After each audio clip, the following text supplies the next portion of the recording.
Yes, morning colleagues, morning Chair. Ready to switch the live stream public, Chair.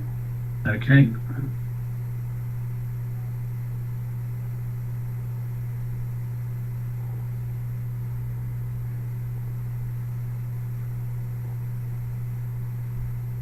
Okay, good morning everybody. Welcome to this meeting in public of the Worcestershire Acute Hospitals NHS Trust Board. My name's David Nicholson, I'm the chair. Apologies this morning from Julie Moore. Any more apologies, Rebecca? Yes, Chair, we've got apologies from Wakar Asme and Justine Jeffrey. Thank you. Okay, thanks very much. Can I welcome particularly Donna Scarrett to the meeting this morning? Welcome, Donna.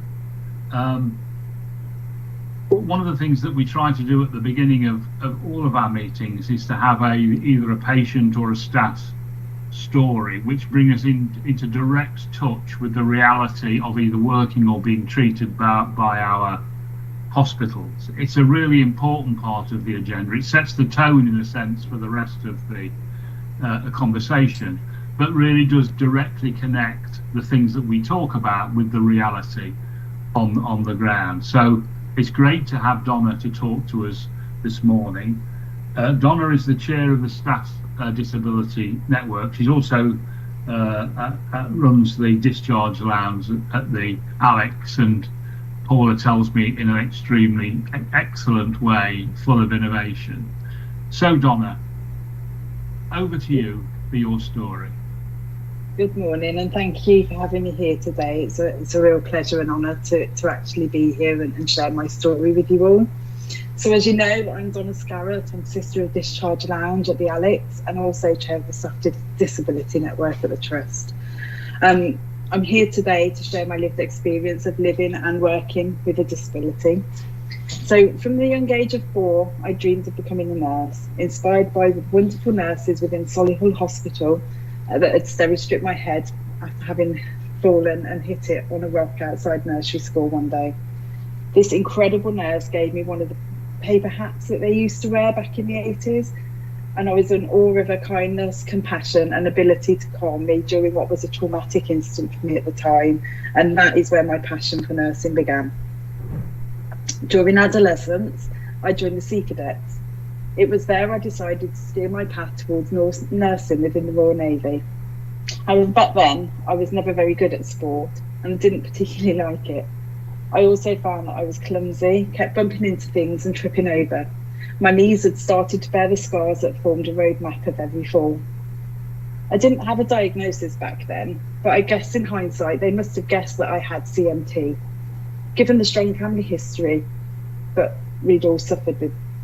So when I was taken to see my GP about my clumsiness, I was referred to orthotics.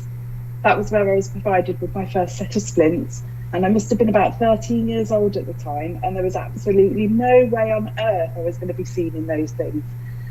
I was already bullied at school, and I just knew that wearing splints would make my life a living hell. So they soon got thrown into the back of a wardrobe, and that's where they stayed, and that's where they were forgotten about.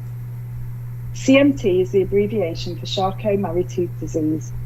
It's hereditary motor and sensory neuropathy, and a form of muscular dystrophy, which is progressive and currently has no cure. My father has the condition, along with several members of my extended family.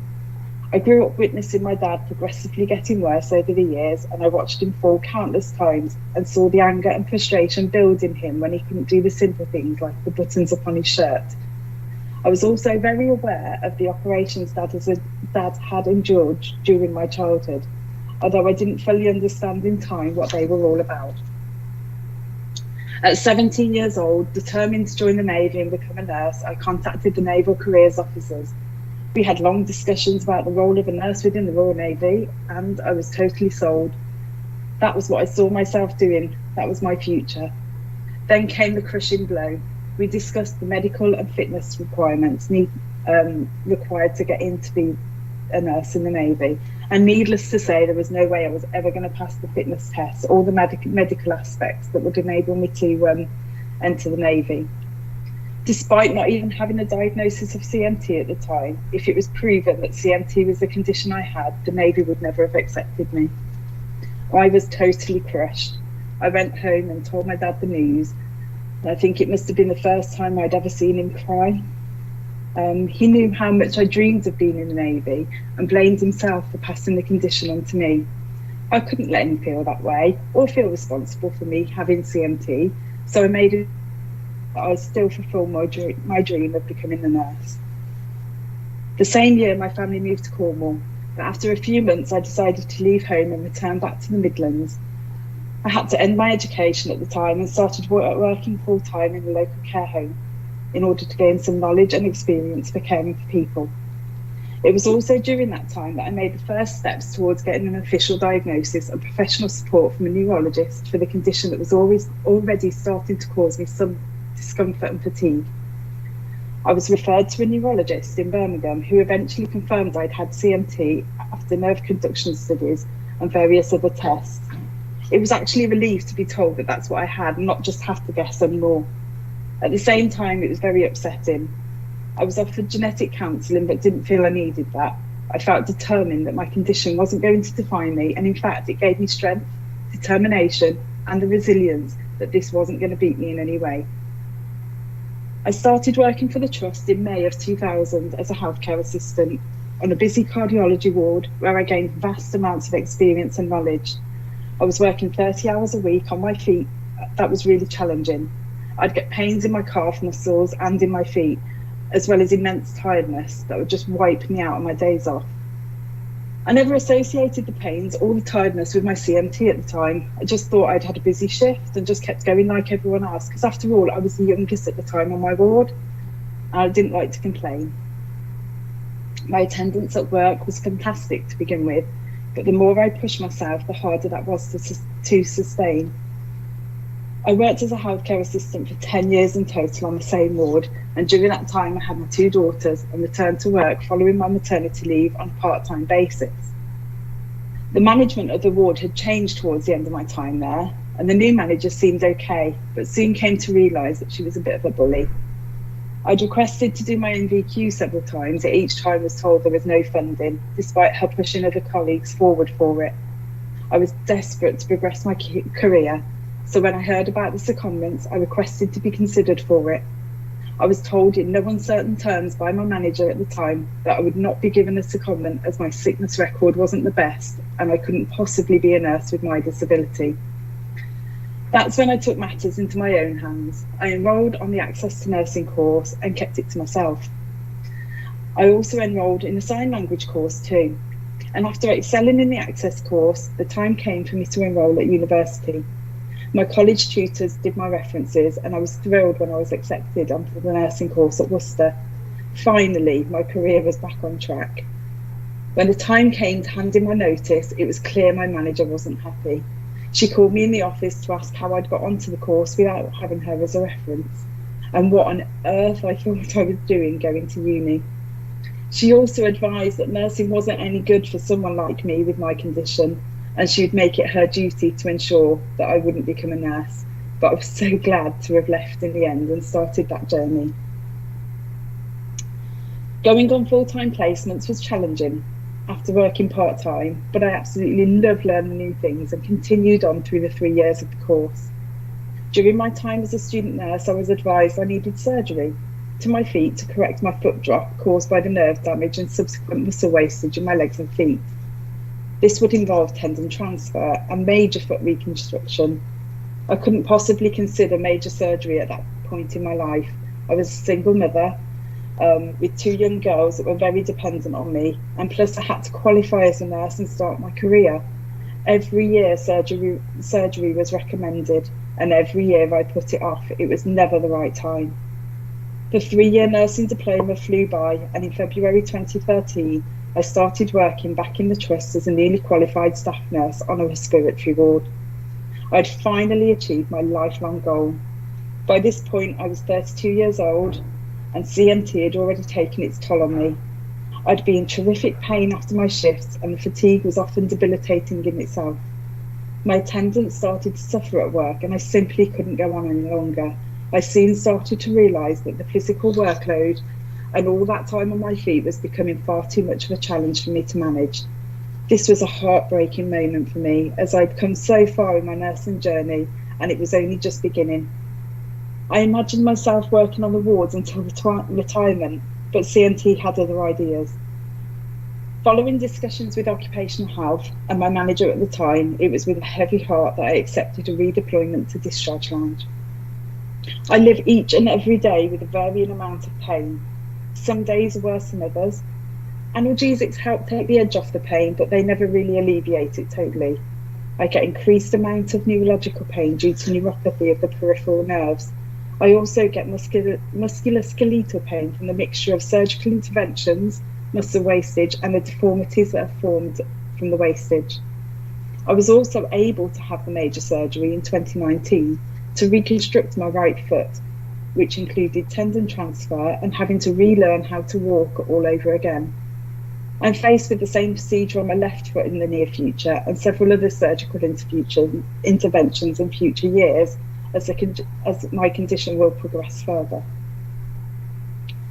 CMT causes muscle wastage, specifically in my legs, feet, hands and arms.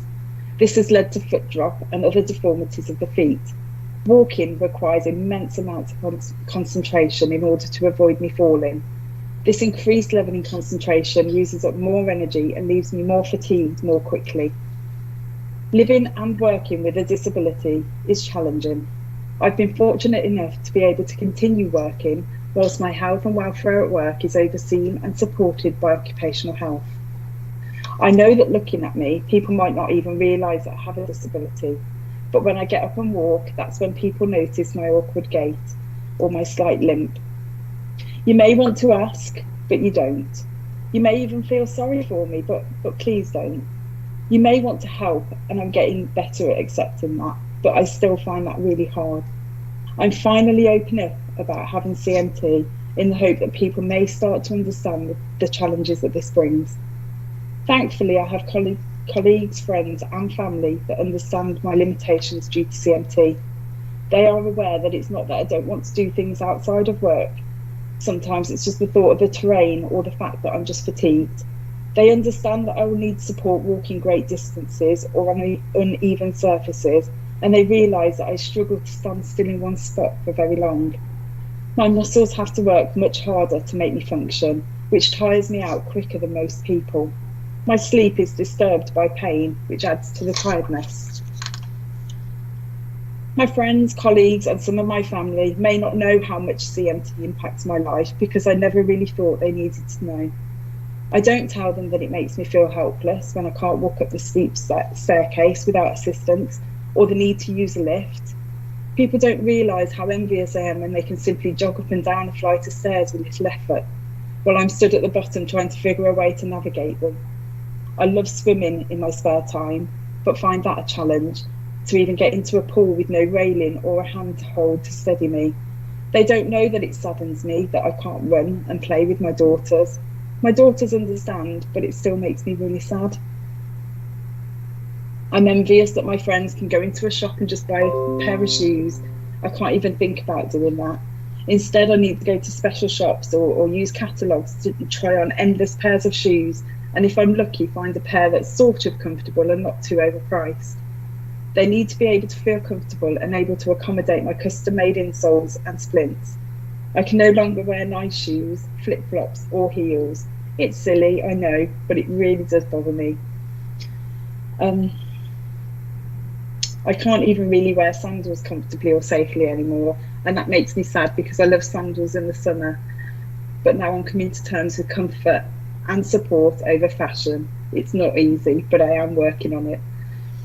People know about my condition and how it affects me. They are supportive and helpful, and they're aware when I can't do something or might find things difficult. I don't use my disability as an excuse. I never say that I can't do that because I'm disabled. Instead, I do it to the best of my ability. I do it with limitations. So instead of taking a 3-mile path, I opt for the 1-mile path.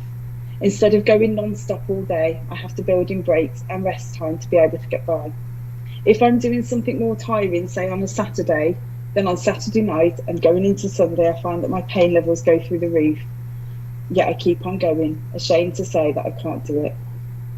I know I need to rest. I know I need rest time to recover and heal my body, but admitting that I'm struggling and needing to stop is hard when you've been so independent and determined. I'm learning to listen to my body, which is not always the easiest thing to do. So when you ask if I want to go somewhere and I hesitate, please know it's not that I don't want to go, it's just that I need to weigh up the pros and cons of the suggested activity. I do not want to hold you up or slow you down. I know in my heart that my friends probably won't mind, but convincing myself of that is not always easy. All I ask for is your understanding and support as I navigate the progression of CMT. I also ask for your patience as I navigate the unknown aspects of this horrible disorder. Most of all, I hope that all of my colleagues, friends and family know how grateful I am and how much I treasure all of your love, friendship and support. I absolutely love my role as sister in the Discharge Lounge. I have a great team and coming into work is always a pleasure. I hope that any future career progression is supported, regardless of my condition, and that I'm supported enough to be able to continue working in a career I've worked so hard to build. I can't say that I don't face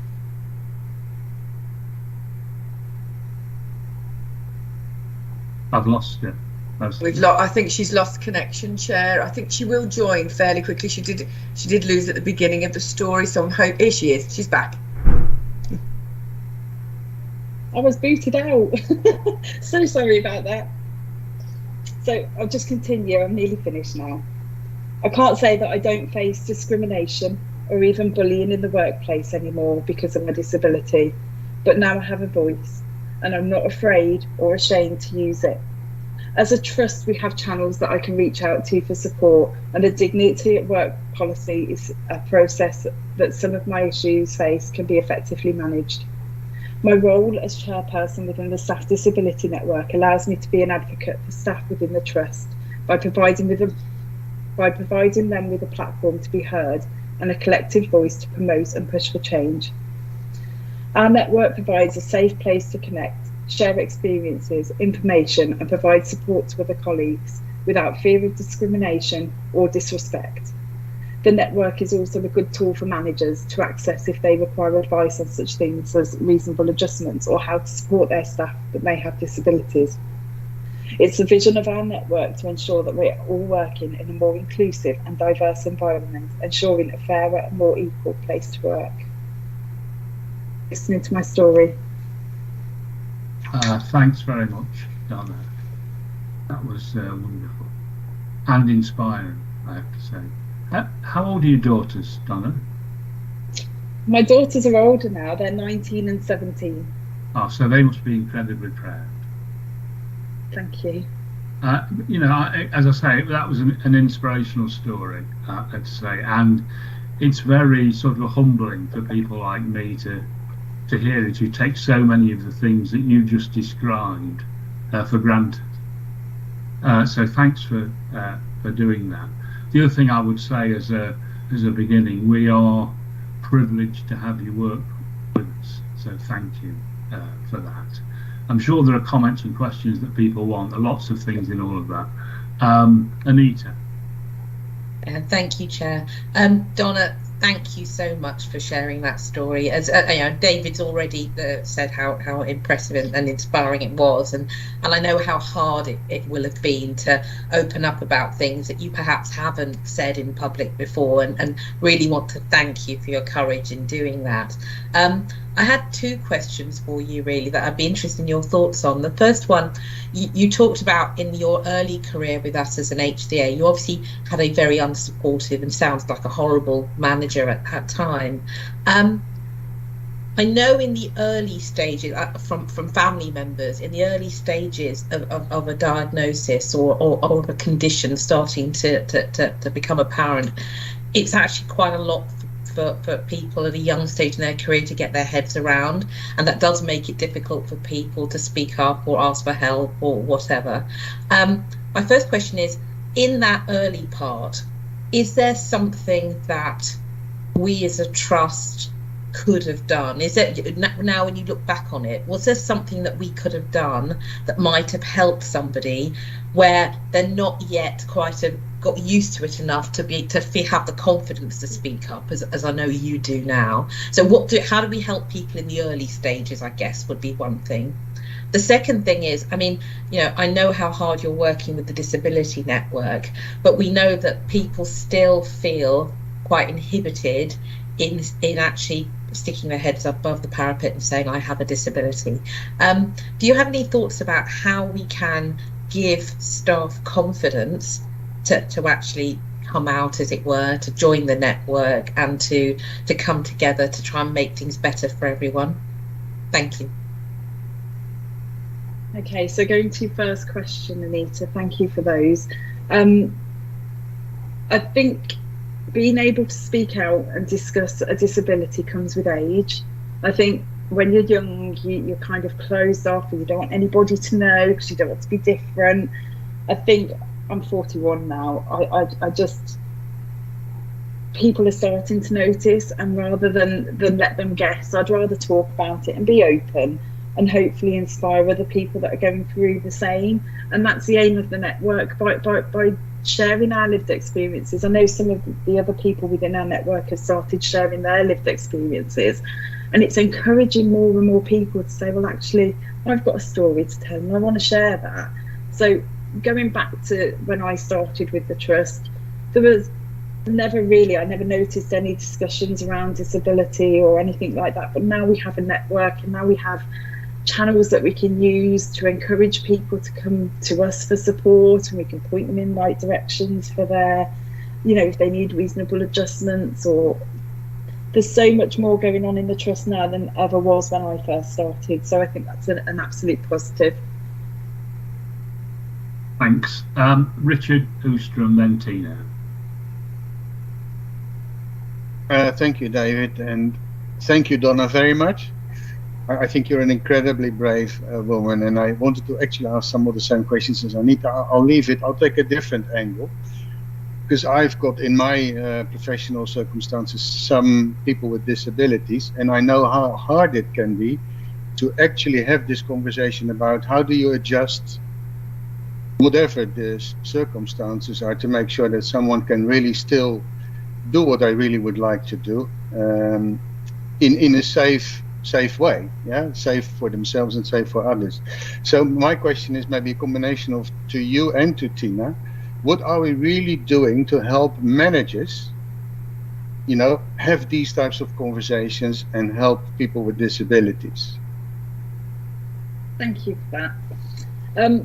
I recently went to RCN Congress as a voting member, as a voice for the Worcestershire area, and one of the debates that we had was about health ability passports, about lobbying government to make them compulsory so that staff have a health ability passport that they will aid discussions with their managers, stored in their personal files, updated regularly, and it will go through everything, like the reasonable adjustments. It makes sure that their reasonable adjustments are still relevant, they're still fit for purpose. It's a document that can be revisited. So our last network meeting that we had, I brought this up within the meeting and asked for some opinions on that, and whether, I don't think as a trust we should be waiting for that to become compulsory. I'd like to bring that in as soon as possible, so it does support the managers to have those conversations with the employees,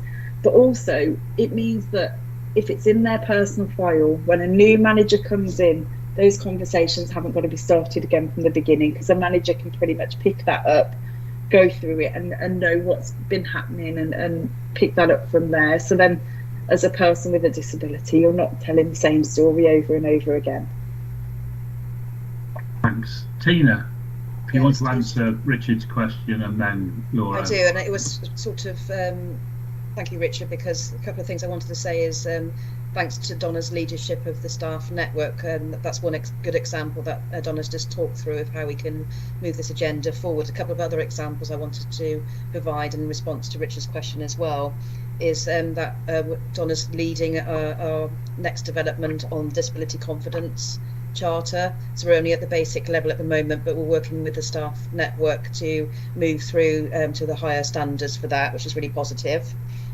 And also we've identified through, again, Donna's leadership, the variance in the application of the sickness absence policy within the organisation, and how that people with disabilities are not treated equitably.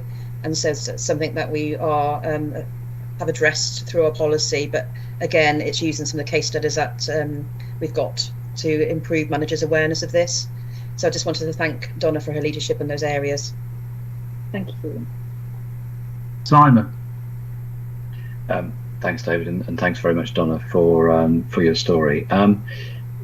Do you still face discrimination in the workplace, either from patients or staff? And if you do, how do you address that? Is it reported? Do colleagues report it as well at the network? I'd just be interested to know how colleagues are actually experiencing the workplace now, because we've spoken at this board about how we introduce systems to enable colleagues to report discrimination and to have something done about it almost instantly. But your personal view would be welcome in the first instance, and then perhaps some comment from the network itself. Okay, so in my story, I told you about a bully of a manager very early on in my career. I didn't think I'd ever, come across any form of discrimination after that instance. However, I am currently going through discrimination at the minute, which is quite new to me, but I've already got the ball in motion. I've already got things in place to manage that. So hopefully we can nip that in the bud. And I hope that, although it's not nice to go through something like that, by hitting it head on, I hope that it's an advocate for other people to think, actually, it's not acceptable, and I hope that it's managed appropriately. But we are very much in the early stages, so I'm just going to see how that progresses. Paula. Well, of course I'm going to thank Donna, and Donna is also my reverse mentor, so we regularly touch base and she's regularly shadowing me, but I'm incredibly proud of her, and the work that she does, and her team are extremely loyal to her in the Discharge Lounge. So I just wanted to say a personal thank you from the Chief Nursing Officer to Donna, and I know you've written to me yesterday, and I will pick it all up with you, because there are issues that are happening that we just need to make sure that everybody's kept safe. So well done again, Donna. You've done a marvellous job, and I know you were nervous about coming today, but you did us proud, and yourself. Thank you. I just want to add that to everyone with a disability, they're not disabled, they are very much able, and they have value to add to our trust, and we want to encourage people to come forward and say they've got a disability, and we as a trust need to support that, encourage that, and watch them blossom. But thank you so much for having me today. Thanks, Donna. I can't. I'm the chairman, so I get the last word in all of this. But just to reinforce the point that I made earlier about we're very privileged to have you working with us, and a wonderful story, as people said. The areas that worry me, apart from those at work, which you ably have explained and all the rest of it, are those people who currently don't work for us, who sat at home because they don't know your story and what's possible. And secondly, those young people who may have a disability, who are looking at nursing but are being put off in the way that you weren't. So I don't know, have you told your story to camera before? I personally haven't told my story, but I know that Paula Gardner during Disability History Month did read my story out as part of that, so it has been told in a meeting before. Okay. But because I think getting that story out, getting it to in schools for people who are young people who are thinking about it, will be a really powerful way of making sure that we bring people into the workforce to make a contribution, who undoubtedly can make a massive contribution, but for a whole reason not. So I'll leave Tina and Paula to follow up on that. I think it would be a really powerful way of doing it. So thanks very much for all of that, Donna.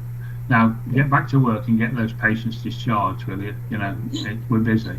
But thanks very much, and as I say, thanks for taking the opportunity to do it, and we really do appreciate it. Thank you, Donna. Thank you very much. Thank you. Very good. That was excellent. I think a good start to the discussion, both in the sense of there were things there that are worrying and concerning, but also inspiring us as well.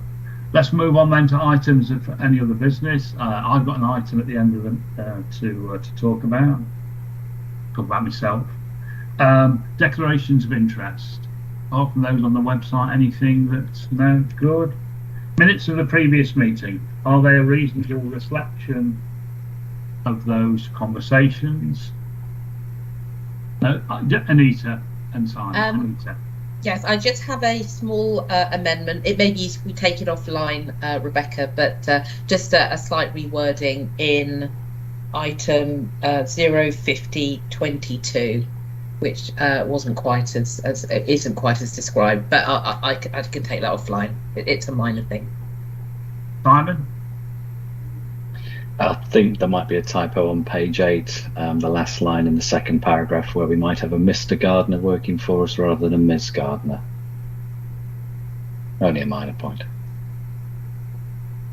You say that.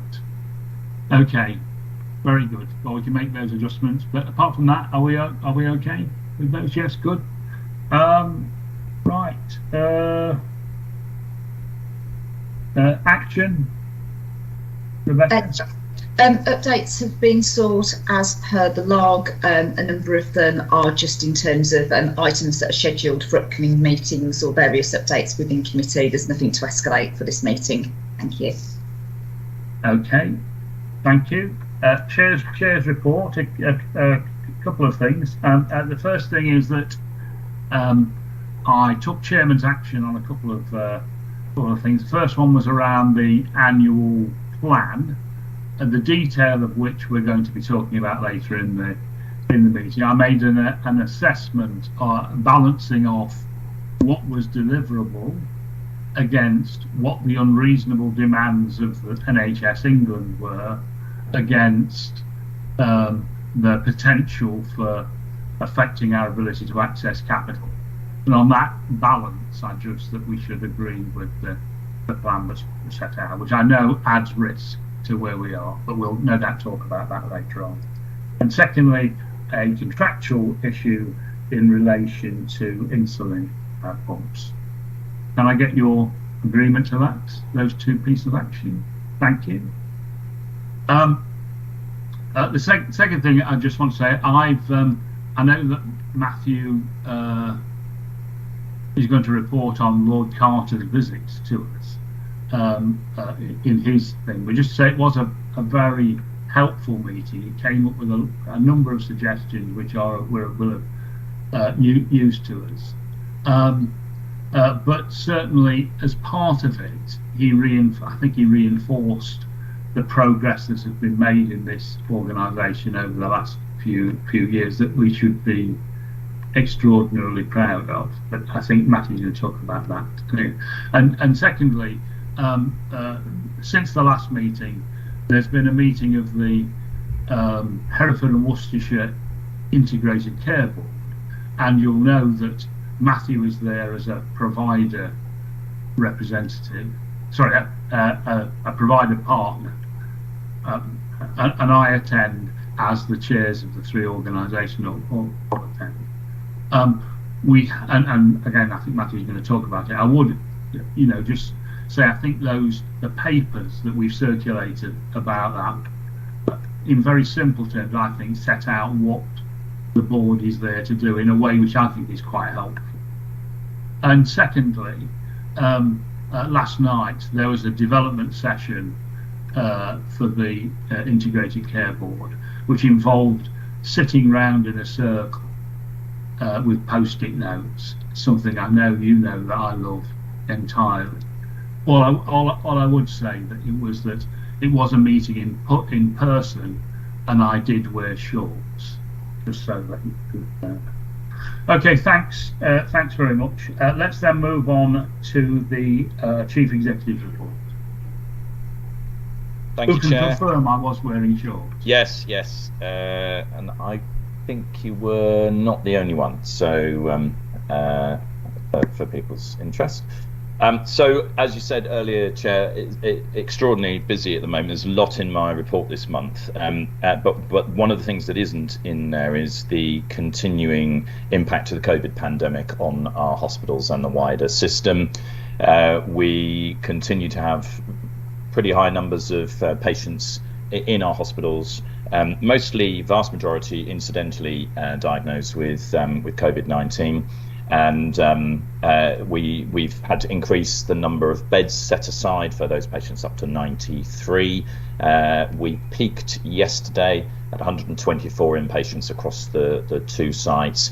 I've attended the Hereford and Worcestershire System Gold meeting this morning, where we were shared the modelling data, which suggests that the numbers in the community that are positive, and therefore numbers that are likely to come through our hospitals, is predicted to peak this week, and we will keep a very close eye on that in the next few days to see if that in reality is the course of this latest part of wave 5.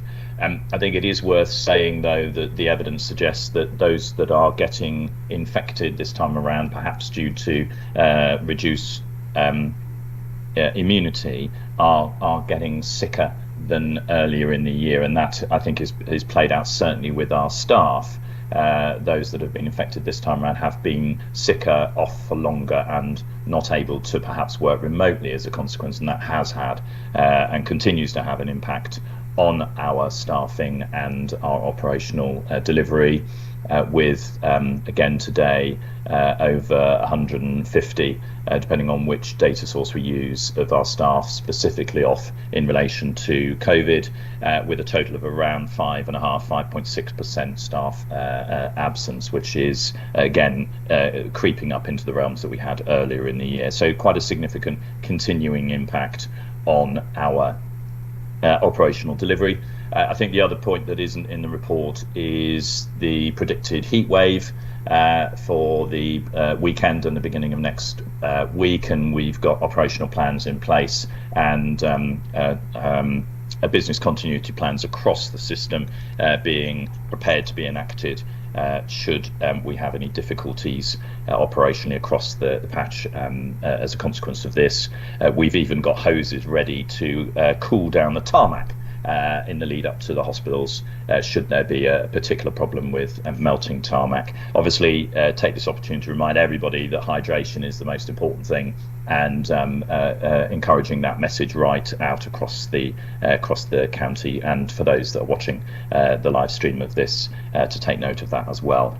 Our most pressing quality and patient safety issue at the moment is clearly the continuing excessive delays in offloading ambulances. We are seeing that right across the region. I think earlier this week all ambulance services nationally went onto their equivalent of level 4 incident response, and it's worth noting for the board that we are one of 35 trusts nationally that have persistent problems with ambulance handover delays, and the hours that the total quantum of hours that our patients are waiting on the back of ambulance puts us in the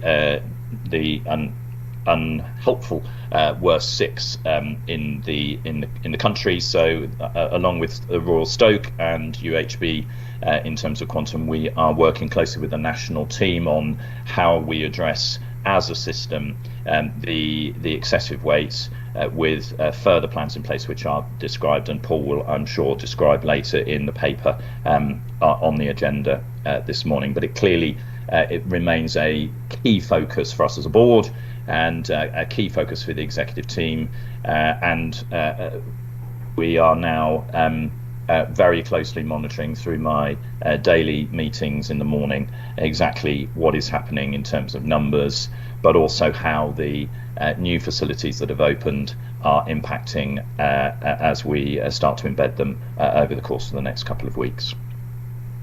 Moving on then for colleagues, a number of other items, including the report we had on Thursday the 16th of June, our first leaders conference for many years. I think a successful event. Big thanks to Richard Haynes and colleagues for setting that up, and we had the benefit of Dr. Gary Kaplan, who has led the Virginia Mason Medical Center for the best part of 20 odd years, to be a worldwide renowned healthcare provider, talking to us about their journey and helping to frame how our forward improvement system will help us on the journey to outstanding. And I think a well received leadership conference that we're looking to replicate on a regular basis to bring all our leaders together to have the conversations that matter about putting patients first and addressing what matters to both our patients and our staff. The ICS point that Chair mentioned earlier, as you can see in my report, some of the key operational priorities for the ICB, I think these were the focus of our conversation yesterday evening in terms of whether these reflect the important elements that our residents in both Hereford and Worcestershire would be concerned with, and that conversation continues so that we absolutely focus on our priorities. As the Chair said, Lord Carter visit was well received. It was particularly useful to have Glenn Burley and David Lawton join for lunch to have a broader conversation about how the NHS navigates its way out of its particular post-COVID operational and financial challenges. I think that was a useful conversation, in addition to presentations on our journey of improvement, but also the next steps, particularly using Girfton Model Hospital data to help us navigate to clinical and financial sustainability. And thanks again to Richard and to Neil and team for their contributions in pulling that together. Joe Ringshall's on the call. We'll remember the recent Healthwatch annual conference, and the annual report has been published from Healthwatch Worcestershire, and we had I joined a panel of leaders in the afternoon to be grilled by members of the public and members of Healthwatch on all things health and social care. I think it was a worthwhile conversation, and I think it also, my takeaway message and my learning from that was that I think we do need to make sure that we're balancing the good things that are going on in the organisation, characterised again by the real focus on compassionate, inclusive and diverse leadership and the way in which we organise ourselves. And we'll hear some other areas, I think, later in the meeting that progress is going well, whilst we tackle some of the long-standing specific issues, such as ambulance handover delays. We've opened the CoLab formally, so thank you to Mark Garnier, MP for Kidderminster, for joining us for that event, and also thank you to MP Robin Walker for joining us for the recent ceremony to acknowledge and reflect those that have died during the COVID pandemic, but also the lives that were saved during that period, and also to honour and recognise members of the South Asian community that have been part of that, both from a staff perspective but also from a community perspective. And it was a very inspiring and also seminal event, I think, in developing our partnerships with other parts of key parts of our community. One of the actions in the action log relates to the behavioural charter, and you can see I've, with Tina's help, set out some of the next steps and progress in relation to the development of our culture. And then the final two elements, which I think are really important. Clearly, many of our staff and members of the public are experiencing real hardship at the moment as a consequence of the cost of living crisis, and we are working with again, developing really important strategic partnerships, for example with the Money charity, to help run some sessions for our staff to raise awareness of how they can seek help but also some tips and advice about how to manage our money effectively during this period, and likewise with the Cavell Nurses Trust to provide some financial support to our nursing staff. It's a key issue. We're very conscious of it in the context of staffing, how people are meeting travel costs, car parking charges, and looking at how we can really take this seriously in the context of keeping our staff, particularly our non-registered workforce, who clearly will be looking for other potential opportunities of employment with higher rates of pay, perhaps higher than we can address in the health service under the Agenda for Change arrangements, but other things that we can do to help to ease the cost of living crisis, which is very real for many of our staff. And then the final point, just to note, a disappointing news from our colleagues at the University of Worcester that the opening of the medical school is delayed as a consequence of some of the elements in terms of readiness, but I think the support continues from all partners across the 3 counties, but also from Health Education England to get the medical school established and a success from day one. So Chair, I'll pause there and happy to take questions. Thanks. Simon. Thanks, David, and thanks, Matthew, for that. A couple of observations from me. One on the issues around the Charter and how we deal with discrimination in the workplace. It's good to see that there's solid progress being made there and that we're moving in the right direction. Do you have any idea when we might do a formal launch and how we're going to communicate this to staff? I think that's a vital part of the process, that we do communicate this appropriately and that staff know that there are changes in place, that they know how to action or access those changes, and that there are visible results immediately.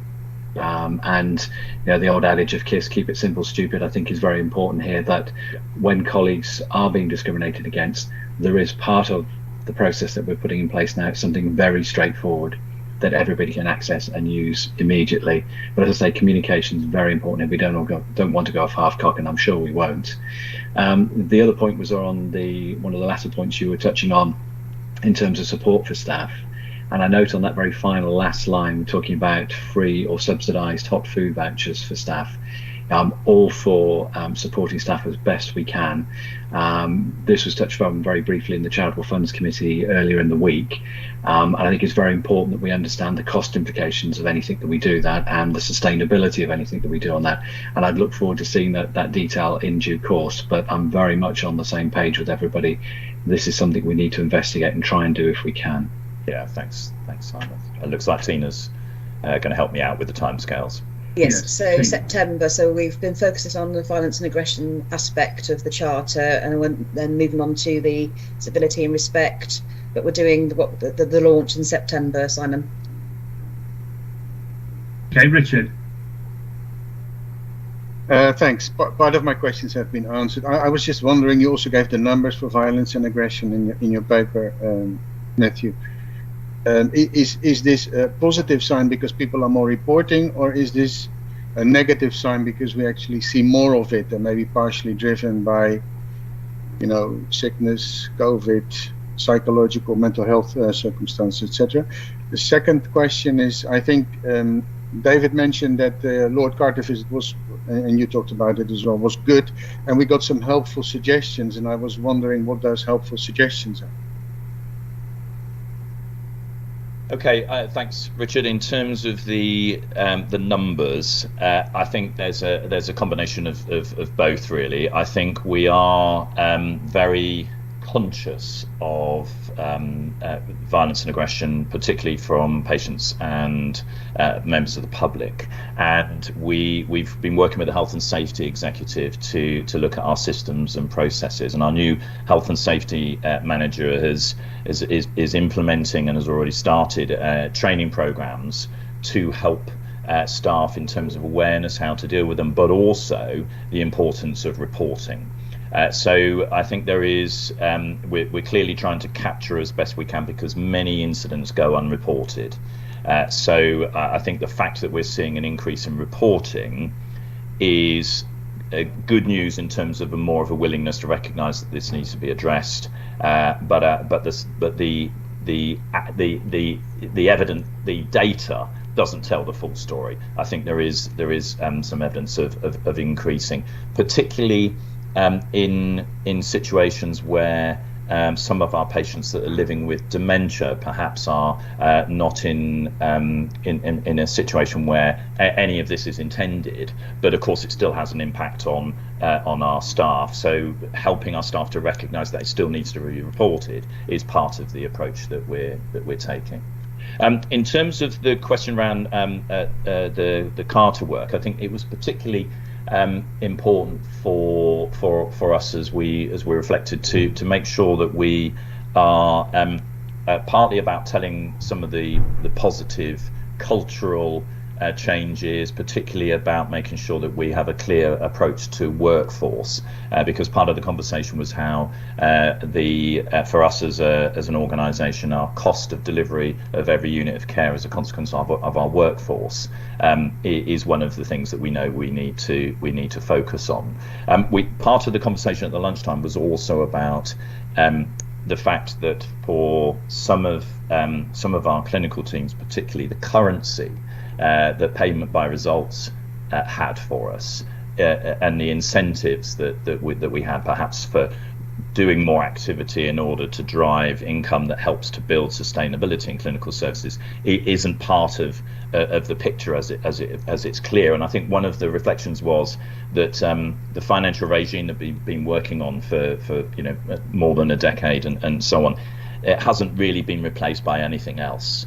And for us to have conversations within the context of our integrated care board about how we drive incentives to our clinical teams when the payment by results system isn't in existence. So a reflection on that I think was really important. David, I don't know whether there's any other elements you wanted to add.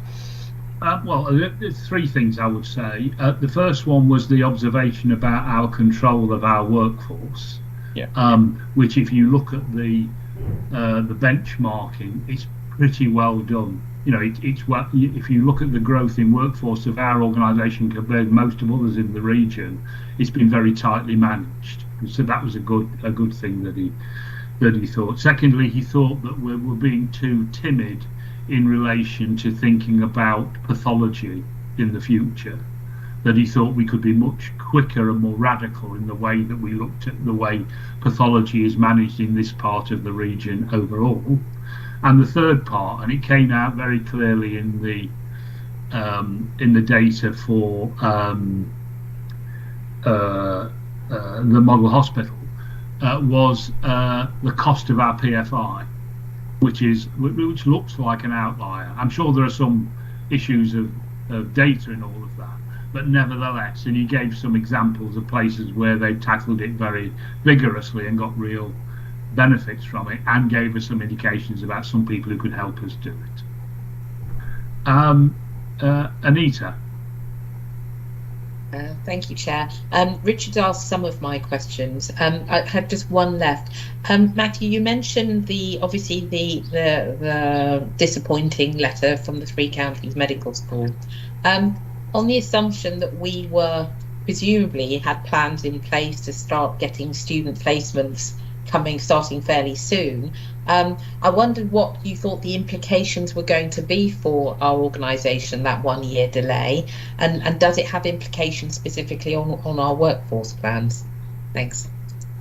Yeah, so I'll hand over to Christine to give some. I think we'd been progressing pretty well, Anita, in terms of the creation of new posts between ourselves and the university, senior lecturer roles. I think we were in a fairly good state of readiness. Obviously, the impact is a year added on to the supply chain, from local people coming in from school into university and so on.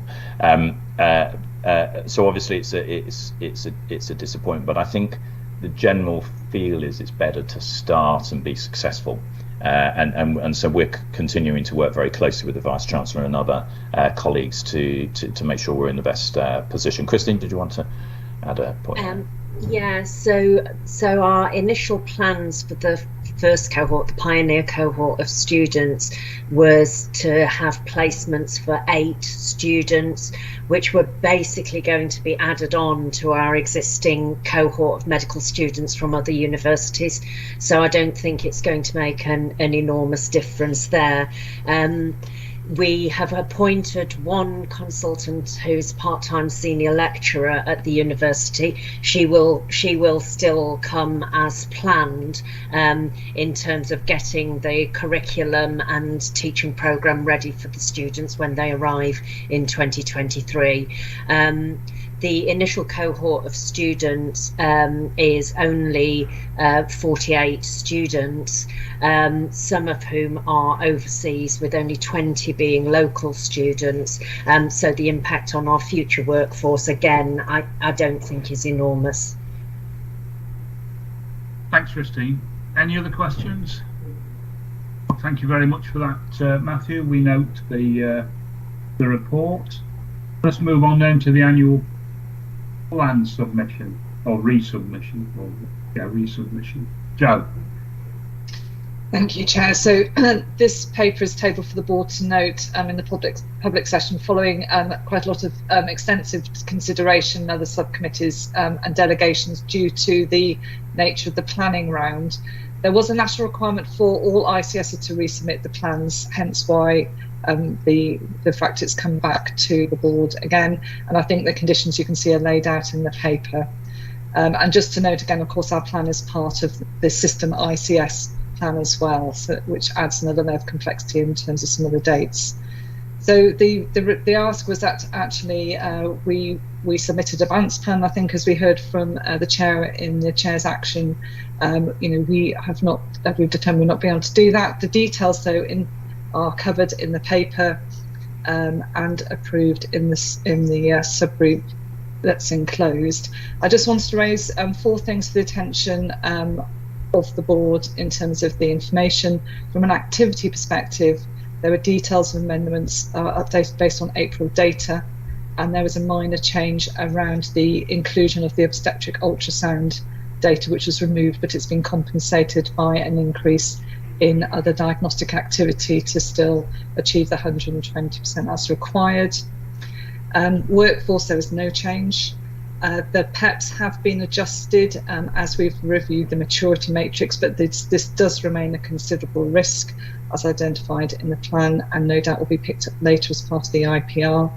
And then finally, from the finance perspective, there has been some additional funding and other risks are outlined in the paper. And as a consequence, our trust deficit position has improved from 42.36 million to 22.5 million, and our cash has moved from 6 million to 25 million.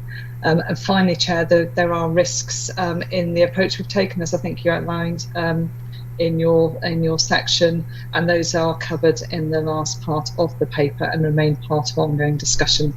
And I'll pause there. The paper is to note, and clearly colleagues might want to come in with any additional information. Thank you. Robert. Okay, Robert. Thank you, David. It was just to clarify, obviously this is before the chair's action, so there's another 2.6 million that we discussed at finance performance to come off, so our bottom line is a 19.9 million position at this stage. Just a point of clarification. Sorry, I don't understand. Sorry, Joe had taken us down to the 22 million, which was the original submission we were putting in for the third submission.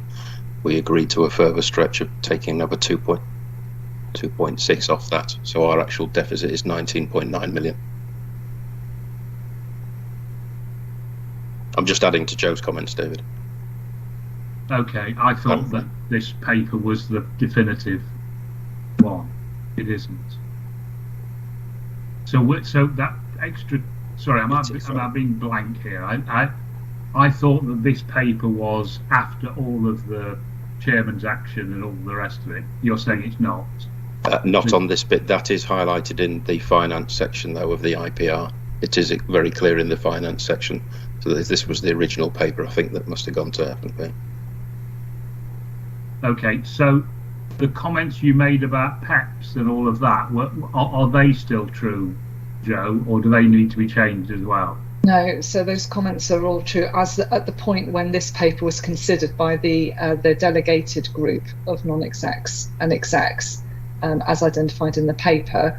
I think since there was a requirement, as Robert's rehearsed, about actually another change, which is the chair's action. Right. So okay, fine.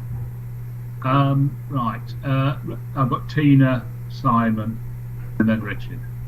So mine was just a placeholder around the workforce plan, even though we haven't submitted any changes on the workforce plan at this stage. We're still working through the Elective Recovery Fund, the 3.4 million, and it's likely that we will see a circa 20 whole-time equivalent increase to our establishment to address the increase in activity. So that's just to put a placeholder in for the board's awareness. And does that have a cost attached to it? So the cost is already in the run rate, so it's just Right. the workforce plan that will be impacted. Okay, thanks. Okay, Simon. Thank you, David. Thank you, Joe. They say Murphy was an optimist. Do we have any prospect of additional funding arriving from out of anywhere, a la CCG, distribution of surplus at any stage in the future? And then perhaps a more solid question. Do we know when the triangulation is likely to take place, which will allow us to assess the full impact of the risks right at the end of the report that are detailed? Thanks, Joe. I was going to go to Robert for the first part. Chair, if I may. Yes, and I put my hand up there. Thanks, Joe. I think from our perspective, the discussions we've had with the ICB is that, of course, there's a view that money regularly comes out of certain pockets within the NHS, and there are broad discussions that if that happens, that will be distributed appropriately across the ICB. So, is there anything definitive, Simon? No. Is it a likely expectation? You know, this is occasionally how it works in the NHS, that's true, but I can't give you any figures on that. There are, though, continuing, for example, requests for us to submit positions in terms of potential bed bases that we got going forward. So we did this week resubmit on, for example, the PDU area that could be opened up in the future as bed capacity, as an opportunity to have additional funding come into the system to pay for that. So that's, for example, just one thing that's happened. In terms of triangulation, I think that's part of our discussions this afternoon in the board development as to a number of scenarios that we could be at, building on this particular submission and where we are now. So perhaps that's something that we cover in the development session, if that makes sense, Simon. Yeah. Thank you. I mean, just to add to that, I think there are two areas where money might become available during the year. One of them is around winter. As you can imagine, given the pressure on the system now, what may happen in winter. And there is a question about, even if you gave us a lot of money, could we spend it? But nevertheless, I think we should have plans in place. There is a view that the NHS is about 15,000 beds short what it needs.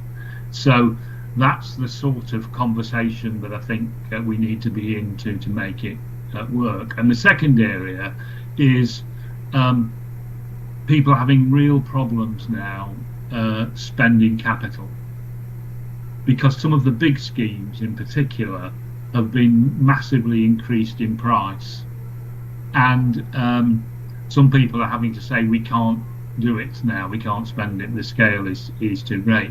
So the indications are that there may be small bits of capital coming out during the year, $1.5 million sort of those sorts of chunks that we need to get, if it's possible. I know this is the jargon, the shovel-ready schemes, I think they're described in the jargon. So if this money does come available, we can use it sensibly and helpfully. I just think we need to have a list of schemes up our sleeves ready if that happens. Richard.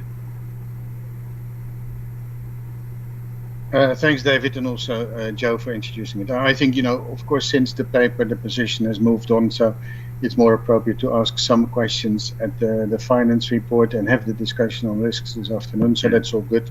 The only thing I want to note is that in the plan, and that continues to be the case, the thing I really do not understand is why the revenue funding for the AMU and PDU is not dealt with. And I'm saying that because it is in direct relation to the ambulance handover issue that is on the agenda as well. We've opened it up in the meantime, and so it should really be dealt with.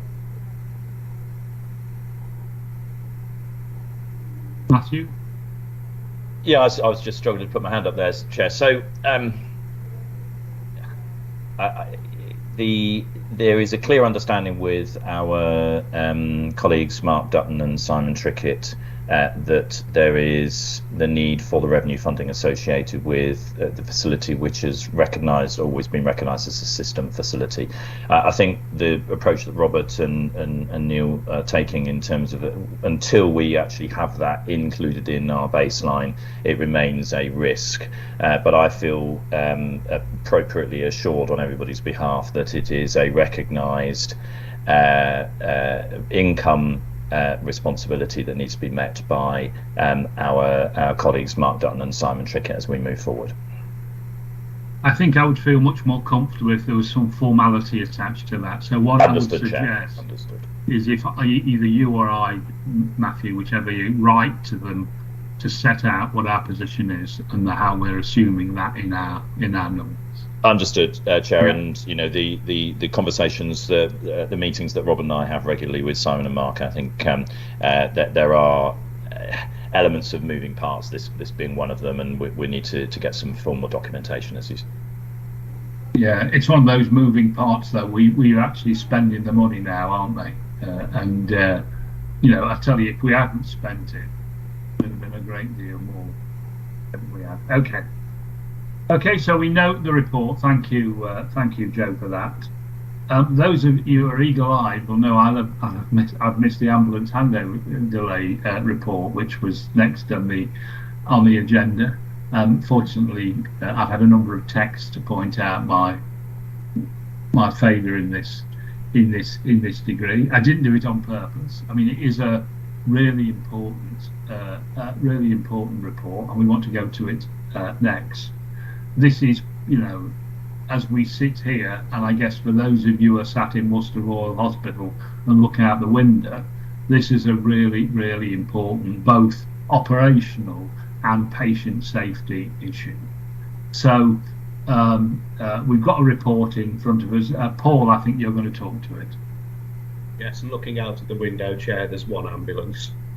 What the paper tries to do is give some context and some comparison to our position, and then set out the actions that additional actions that we're either put in place or are putting in place.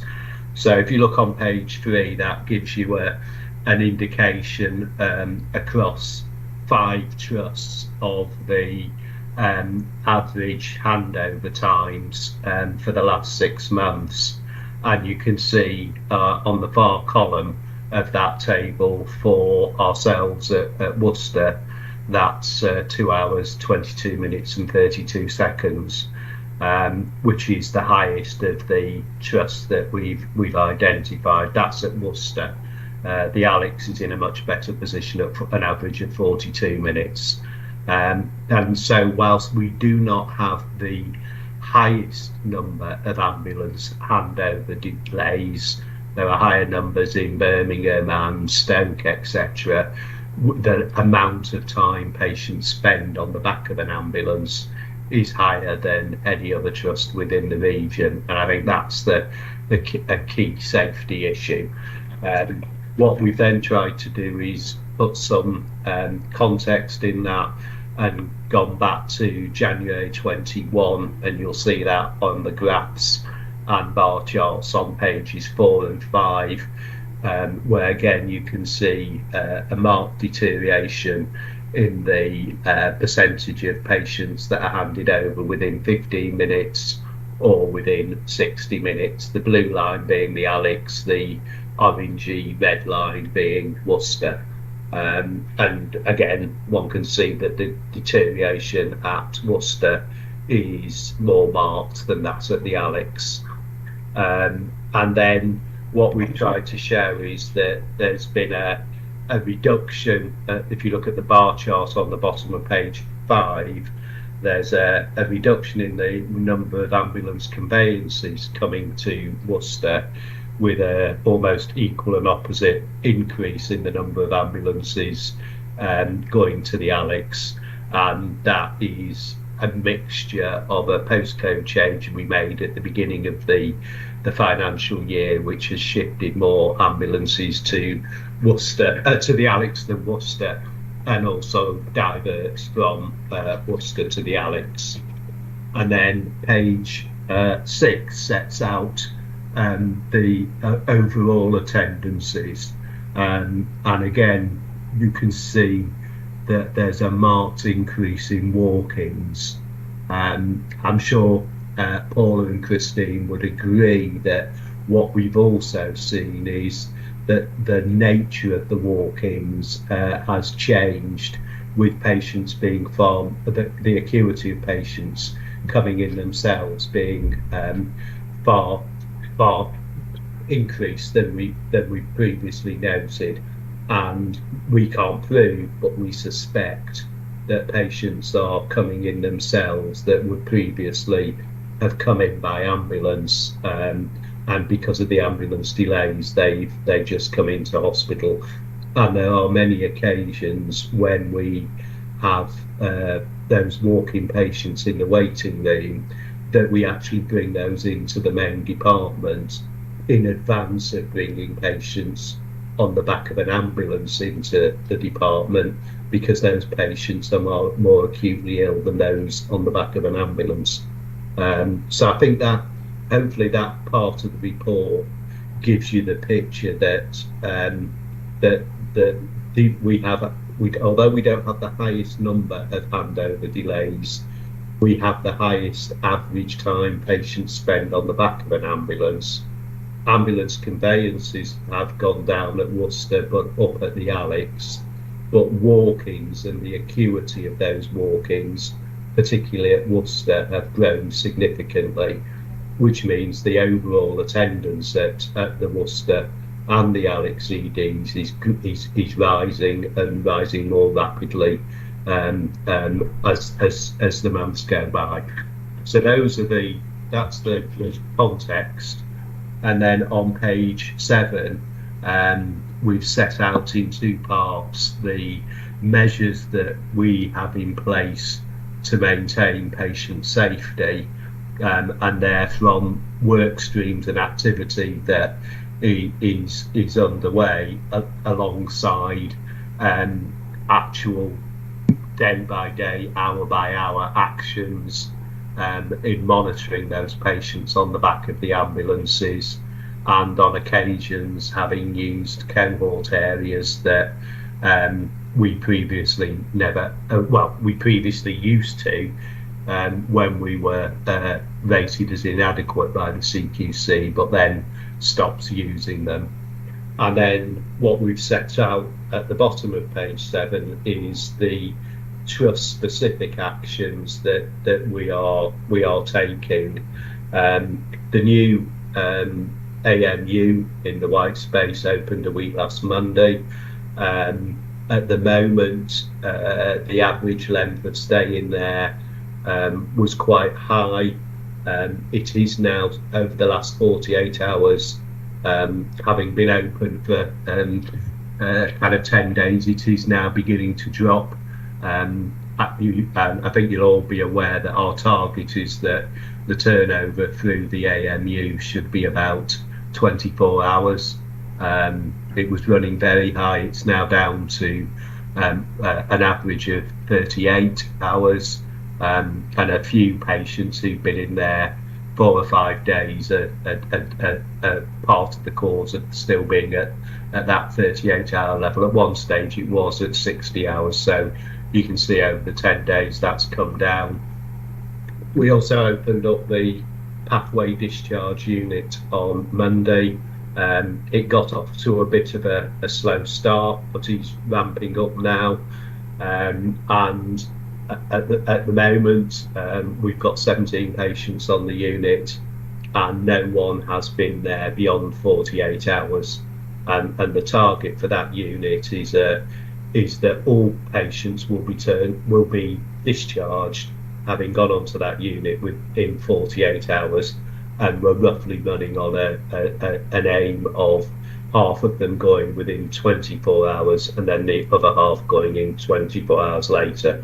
So moving through about 11 patients a day.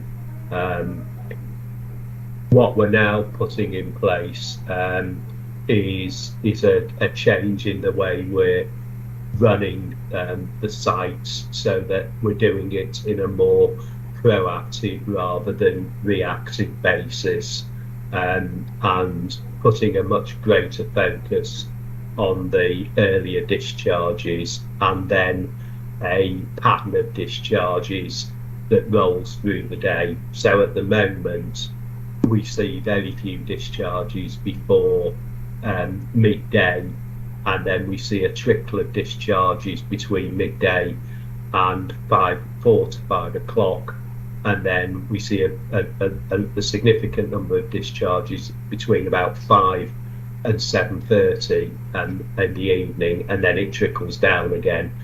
And what we're looking to achieve with the changes that we're putting in place is that we see around about 30 discharges before 12 noon, and then we focus on achieving 10 discharges an hour from 12 noon through till 7 o'clock.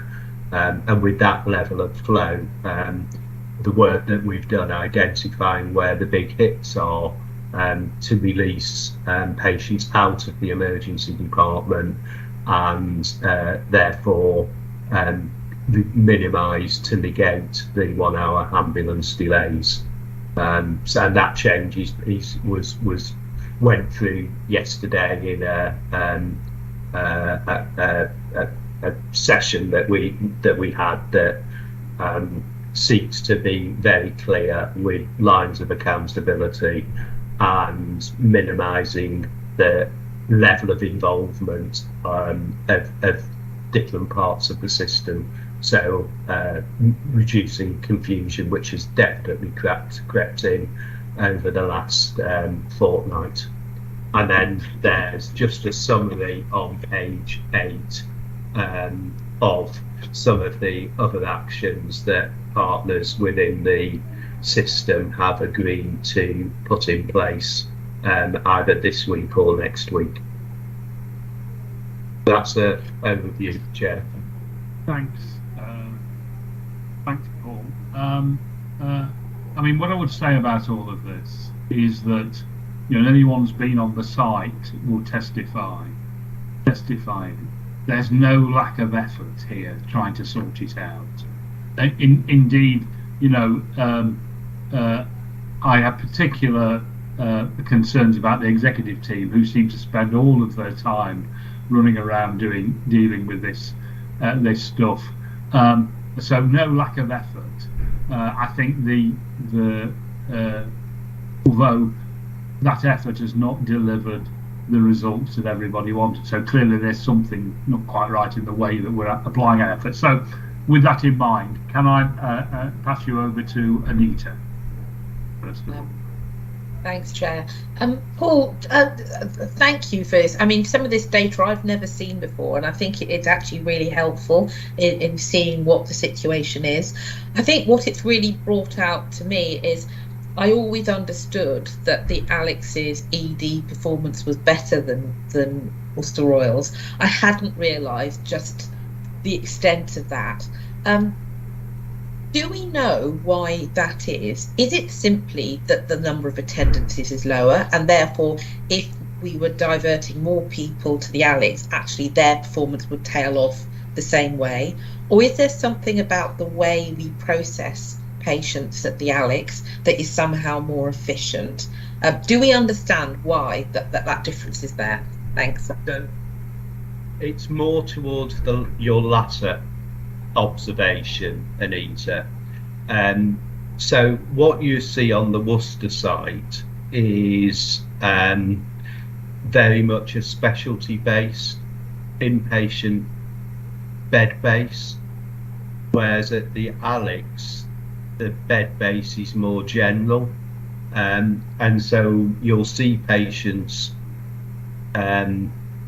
being in ED at the Alex, and the teams there will just go in there and move the patients, whereas at Worcester you'll be referred to cardiology, gastroenterology, surgery, trauma, whatever, and that is creating levels of delays, which is why we're now going to move into this position that I just articulated, that we agreed yesterday, of how we're going to manage it's both sites, but with a particular emphasis around the more proactive management of the beds and how those beds are utilised, and how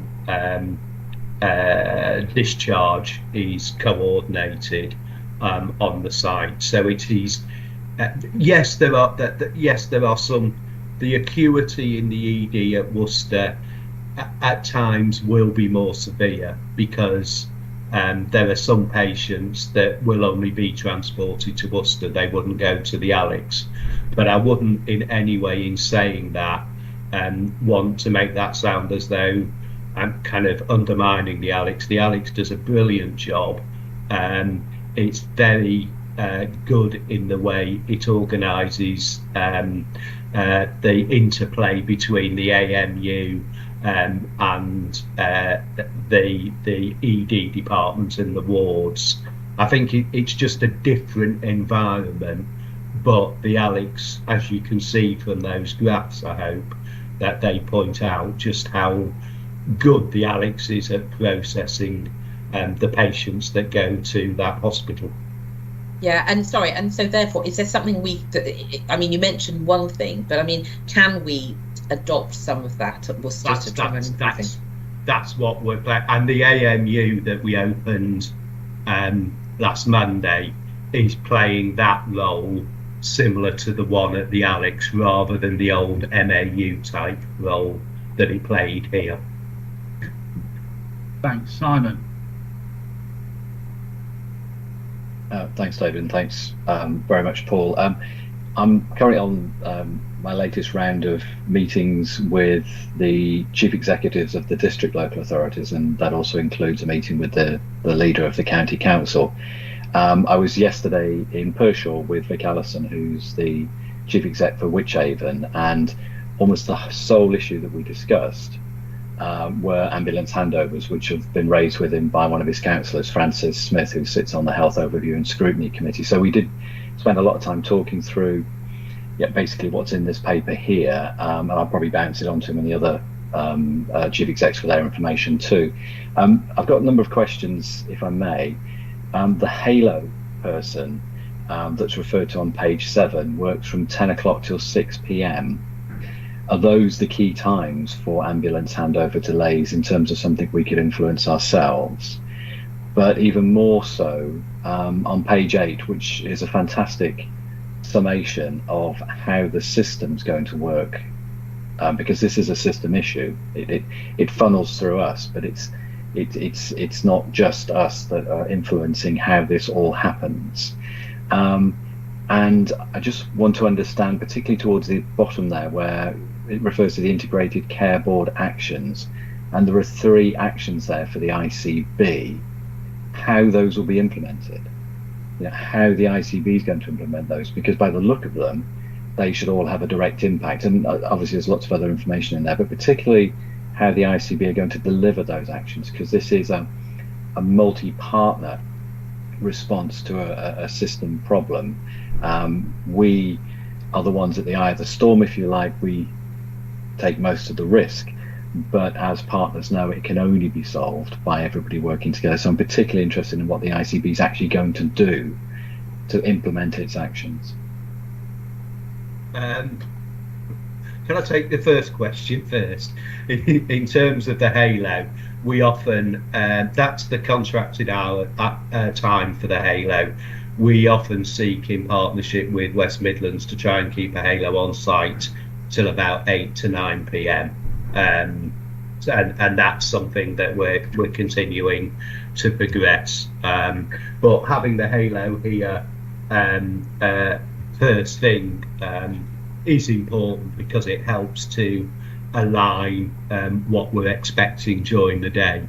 And the halo also has, although we're beginning to get more helpful information now from YMAS that they hold on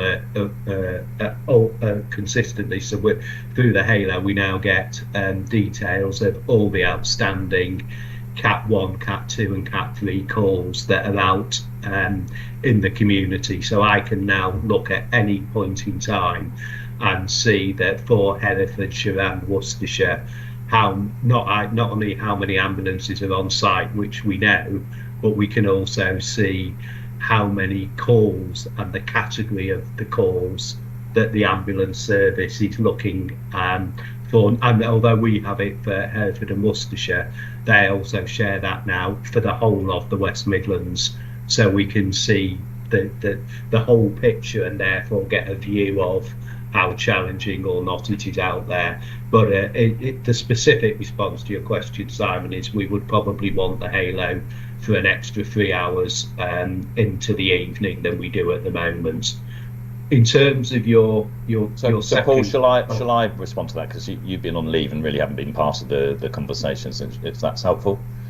And the other advantage, Matthew, is you're actually on the integrated care board. Indeed, so indeed. With priority, Indeed, yeah. I think the chief exec wants to answer it because he knows how I would have answered it. Yes, yeah, no, not at all. I'm just conscious that you haven't been part of the conversations.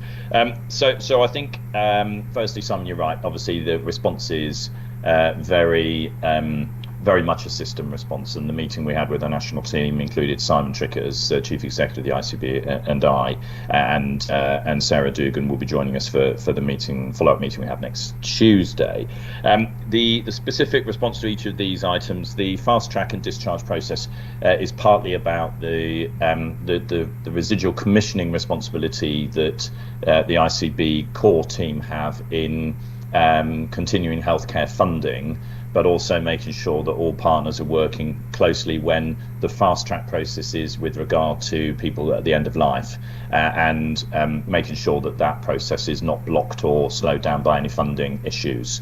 So that's the first one, which is predominantly a commissioning issue. The second one is the way in which we are encouraging our GPs to refer GP referred patients directly to our ambulatory care unit assessment areas rather than just sending them to A&E.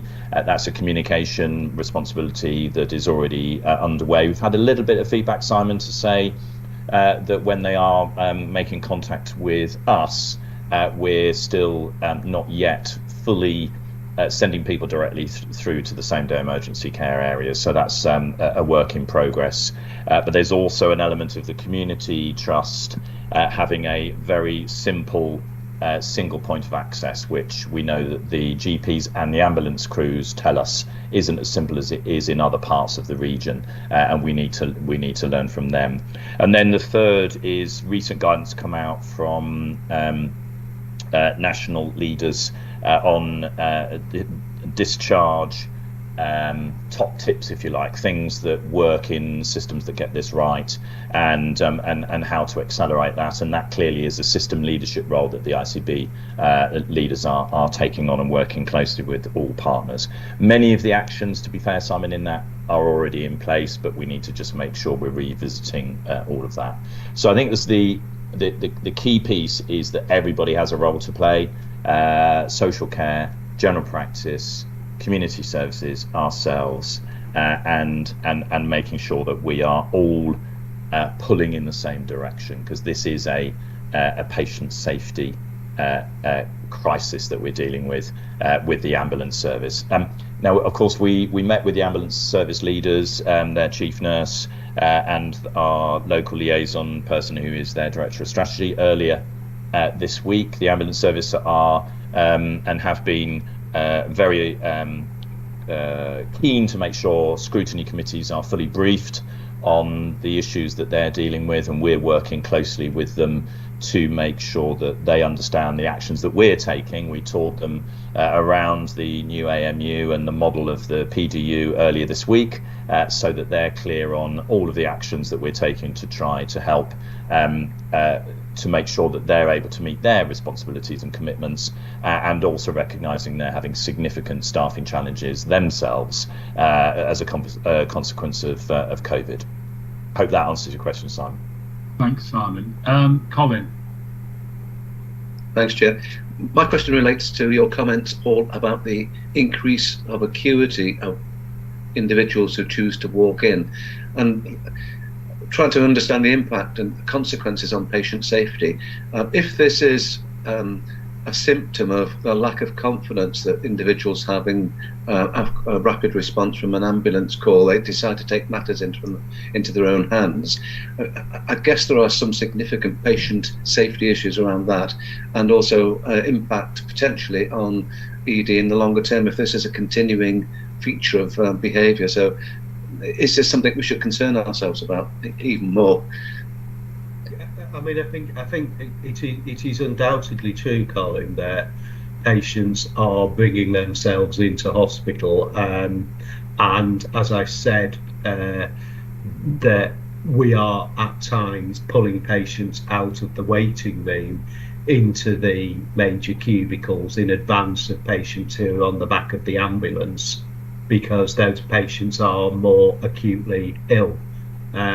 We've obviously had to increase our monitoring in the clinical monitoring, that is in the waiting room, so that we can assure ourselves that we do know the levels of risk patients are facing, and can make sure that we bring those patients into the main department.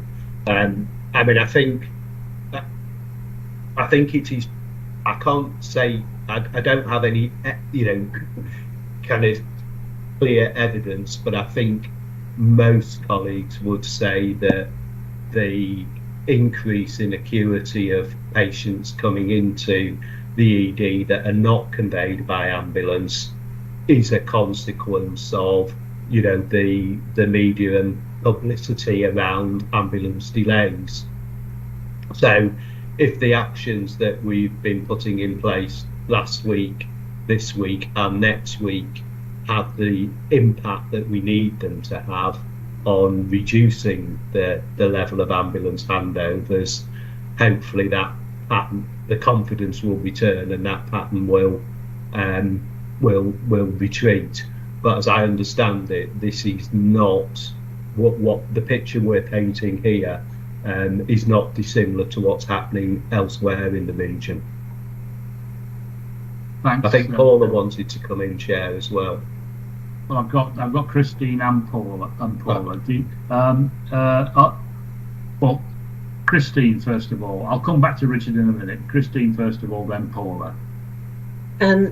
Yeah, thank you, Chair. I wanted to pick up two things really. The first is the risks to patients that we're carrying as an organisation because of this. So we are seeing patient safety incidents, both as a consequence of overcrowding in our emergency department, and you'll hear that this is something that Catherine Henderson at the Royal College of Emergency Medicine talks about regularly, safety risks in overcrowded emergency departments. But we're also very aware of the risks that of patients being brought in sicker because of delays to ambulances reaching them in the community, and this is felt throughout the organisation. So all of our clinical staff, whatever specialty they're in, are seeing the impact of this and are very concerned about it, which is why, as you know, when you've been in the departments, you will have seen everybody's working really hard to try and do what we can as an organisation to manage those risks. The rise in walk-in attendances is quite striking across our trust, more so than other trusts within the region when we compare ourselves to others. And one of the things that I'm quite conscious of is, compared to other systems that I've worked in, a lack of availability and awareness of alternatives to hospital attendance. And I know that will be picked up as part of the ICB response to this ambulance handover delay situation. But I am really conscious that other places, other systems that I've worked in, have a wider range of alternatives and a clearer offer to the public about what is available, other than bringing yourself to the emergency department. Thanks, Christine. Paula. Thank you, Chair. And I just wanted to sort of assure the board as well that whilst we've got sicker patients in the waiting room, sometimes on the back of ambulances, and whilst we've got overcrowding in the ED, what I'm conscious of is that we need the ED staff to do the ED work. And that is often getting those patients seen and treated and discharged from the ED. But when we've got patients that require admission into our deeper beds, then I will redeploy corporate nursing staff and our quality matrons into the ED to do the basic care rounds of those patients, so that they're getting the care and attention, and that releases the ED staff to do the ED work. So I just wanted to assure you that we do deploy staff into there when we know we've got some delays. Thanks, Paula. Richard. Thanks, David, for all the others. So first of all, yes, this is a very serious issue, and I really feel for our staff, because it must be really, really difficult for them.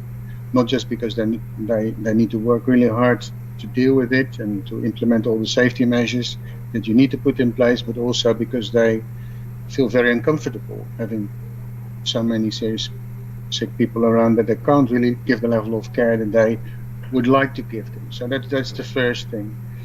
I also completely understand this is a theme that occupies the executive team, and I can see the efforts that go into this. I see two positive things in the report. One is that we do everything possible to keep the patients safe, which is great with all of the limitations we've got. And the second is that we see a real bit of a systems approach, which Simon has already addressed. And now I come to the critical part. So first of all, when I read the system part, it talks about absorbing patients into bed stock at risk. I'd like to understand what that really means, and maybe Matthew can comment on that. The second thing is, the agenda says that the paper is here for assurance. The paper says it's here for discussion. When I read the paper, I think it explains the situation and it lists the actions, but I don't really understand the root cause of the problem and how we derive to the actions. And so when you ask me, is this assuring me? No, it is not assuring me at all at this point in time. I feel we're trying different things. I can see we're making the effort, but I can't see it really addresses the root causes. And I can also not see how it's going to change the trajectory of, well, let's say the ambulance handover delays and some of the other associated key performance indicators. What I am missing here is a really far more data-driven approach of understanding the problem, the causes, and the drive to the actions. Maybe it's there, but I can't see it in the document. And so I don't feel assured about this. So shall I respond to both those 2 points, Chair? Well, I think Matthew's put his hand up.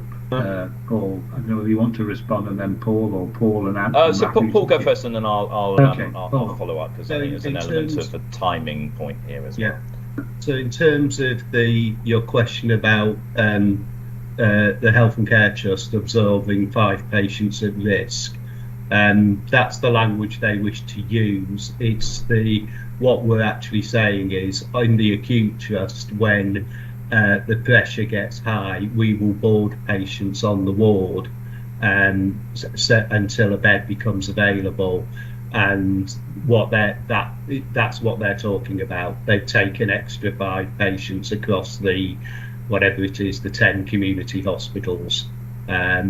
So it's not quite as significant as we manage boarding here, but it is a step in that direction. So that's why. In terms of your second question, yes, we've done a detailed analysis of what are the issues that would, if we achieve them, would have the biggest impact. I'm sorry that the paper came out earlier than when we'd completed this analysis work, and that was discussed at Matthew's chief exec meeting yesterday morning, and I've asked colleagues to let me know if they've got any comments on the paper, and then if it's all right with Matthew, I don't see any reason why I couldn't share that deck with you, which gives you a very hard data-driven assessment and what areas, or if we achieve on certain areas, what would have the biggest impact. So that does exist. It's a timing issue, Richard.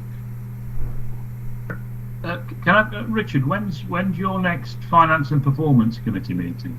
About 2 weeks, I think. Right. Okay. Yeah, 27th, I think.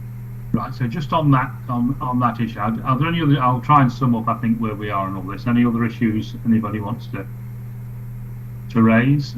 Well, I mean, the first thing I'd say that I'm partially responsible for this, in the sense that I decided when I saw the agenda that we really did need, the draft agenda, we really did need an ambulance handover paper to our board meeting in July, because if we didn't, it'd be September, and by the time to get to September, we're in the 100-day challenge. We're beyond it. So it's very important then. And I recognise that people didn't feel they were quite in the right place to be able to do it. So in a sense, that dislocation, partly responsible for, to make sure we did it. Having said that, I think the paper is, it does set out what the issues are. It may not set out the core of the reasons why we're in this particular place, but hopefully that the data analysis will help us understand that. But nevertheless, it does paint a picture, I think, that we've seen, and this is clearly a major priority for us going forward. In fact, it's the thing that we need to solve as an organisation and as a board. I think on a positive note, there is a list of things to be done. Now, whether they are the right things to be done, I guess the data analysis will help us understand all of that. But I think for the first time, I can see here things that other people are going to do that are measurable. And this has been part of our issue, I think, is that we've not had proper measures. And I think we need to refine and strengthen the measures we've got here. But until we get other organisations with demonstrable measures that they have got to deliver, we will always sort of struggle and have a conversation of generalities rather than a conversation based on data. So I agree, Richard, we shouldn't take this paper. We'll take this paper for noting. We'll recognise the efforts that people are putting in to try and resolve the issue. I think we do really need a connection between the analysis of what the problem was, the actions that are going to be taken, and what the consequences of those actions are. Is the thing that we need. And in the what we would expect is for that paper to go to the Finance and Performance Committee at its next meeting to be considered. Okay, thank you very much. Let's then move on to the Integrated Performance Report. Vicky. Chair, thank you, Chair. Hi everyone. So Integrated Performance Report for month 2. It's been assured through Finance and Performance Committee and also the Quality Governance Committee. It has an overall assurance rating of 4, which remains unchanged, and that's the same as we saw last year at this particular time. We've identified as an executive team some key issues which are outlined in the executive summary. So in terms of our elective recovery, there's been actually some good news. We have overachieved our targets in terms of outpatients and diagnostics. We are still continuing to just fall below in terms of our inpatient and day case activity. Cancer continues to be a challenge, and those high referral rates that we saw in the early part of April and May then continued as well, and we're beginning to see how that's impacting in terms of the number of patients waiting over 63 days. In terms of the growth of our wait list, our RTT wait list is just under 62,000 at this moment in time, and we've seen that growth since the end of March, with over 7,000 people having been added since the end of March. However, that is comparable with other organisations in terms of that overall percentage growth. We've got some elective benchmarking activity there, and you can see that that just goes up to April. There's no more recent information available to us in terms of elective benchmarking for May. That will appear next month, and that's just a timing issue. High levels of referrals, which obviously is then contributing to the overall RTT position, with over 9,000 received for May. We've obviously just talked through the ambulance handover report, the urgent and emergency care indicators are there, and we begin to also reference in that second paragraph around the impact of COVID on the organisation throughout May. And earlier on in the meeting, Matthew and Paul indicated that we expect to see that next COVID peak happen this week and next week. Moving down into the quality and safety part of the executive summary, fractured neck of femur, and I'm sure Christine will probably want to talk about that as we continue to be a special cause variation on that particular target as well. Infection prevention and control, we hit our CDIF target for May, and our sepsis actual assurance level has dropped from a 7 to a 6, and I'm sure Christine will probably talk about that. In terms of people and culture, our sickness absence rates have improved again, and I know that Tina will probably want to talk about the staff offer and all of the work that we're trying to do around that particular piece as well. Chair, I'll leave it there if I may. Thanks very much. I do want to spend a bit of time talking about the financial position before we leave all of that, but can we open it up for questions then on the report? Colin. Yeah, thanks, Chair. My question's about DNAs. So I noted that we've undertaken a survey to try and find out the reasons why people don't attend, and I wondered if there was anything there that might give us some confidence that we could reduce that rate of do not attends, because it's a wasted opportunity, isn't it? It's resources down the pan, so to speak, which doesn't have to be if we could get patients to turn up when they're invited to and when they're ready. Chair, I wondered if I could respond to that, if that's all right. So, Colin, as part of the outpatient modernisation work that we've got underway, we've actually been working with all the specialties to ensure that our text reminder system is working. So we do that piece of work as well.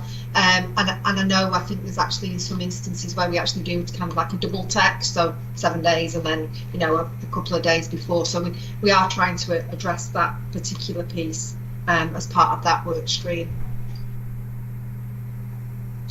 Thanks. Simon. Thanks, David. I just wondered if anybody could give some comment on what we do when we have concerns about patient harm or potential patient harm that's referred to on page 37 of the report. That would be helpful, I think, to sort of have that flagged up on what we're actually doing in those circumstances, without underestimating the size of the challenge that we face with cancer waits. I did note from yesterday's Health Service Journal that we're not mentioned in the top 10 of longest waiters. I mean, everybody, I think, is facing considerable challenges here, and I know we're doing everything we can to address those. And you did say, David, you wanted to do the finance separately, do you? Yeah, that's fine. So just those 2 points at this stage. I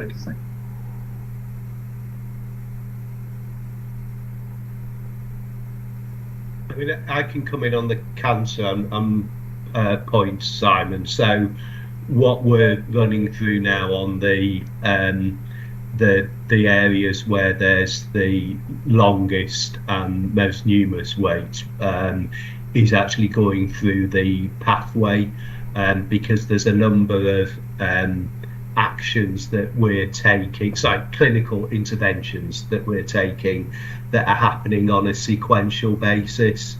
And so we're doing some work around a number of those pathways to do things more clinical activity in parallel to reduce the time and the number of visits that patients have to take to come to the hospital, and that's going to take us around about 2 months to do that work and complete it and implement it. Thanks. And in terms of what we actually do when we do have that sort of clinical concern about patient harm with delays? Well, there's for patients on the cancer path. Shall I take that, Paul? Yes. So if moderate or severe harm is identified as a consequence of delays, that triggers a serious incident investigation process or a comprehensive internal review, and duty of candour for the patient. The investigation will look at the root causes of the delays which have resulted in harm, and improvement actions will be put in place, which is tracked through the quality governance process. Thanks. Okay, Richard. Thanks, David and all.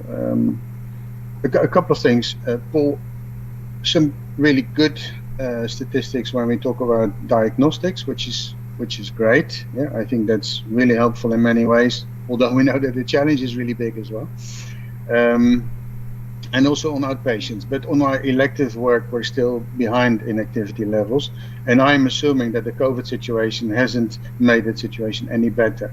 So do you have any idea how that's going to impact our activity levels in relation to our targets? First of all, for our patients, but secondly, because it's also going to potentially have an effect on our financial position. So that's one question. The second is our average length of stay is 4.8 days, and I understand that's actually not so bad. Yeah? And I also read about the medically fit for discharge patients and the number of days associated with that. I'd actually like to better understand how much is that in relation to the total of bed days, and where does that position us with our peers? Is that a good or a bad number? But to me, it doesn't seem like a huge number. And that poses the question, is discharging really one of our fundamental issues? So maybe you can comment a little bit on that. And I think I'm going to leave it there and leave the rest for the Finance and Performance Committee. But those are two important points for me. So in terms of your latter point around length of stay and delays, our length of stay and our long length of stay numbers compare well within the region, but our length of stay is higher than it was during the COVID period when our discharges were more rapid. And the data analysis that I referred to earlier when we were talking about the ambulance report, which, as I said, I'll share, shows that and this is in the emergency only, the emergency general and acute beds, we could take another day off the emergency length of stay. In terms of delays, well, if you use what's formerly known as the DTOP position, which is the delayed transfer of care count, then our comparable performance would be described as good, to be honest. But if you look at the number of patients that we have in our beds who don't need to be there, then that is there's a new definition that the NHS brought out, which leads to a reason to reside criteria.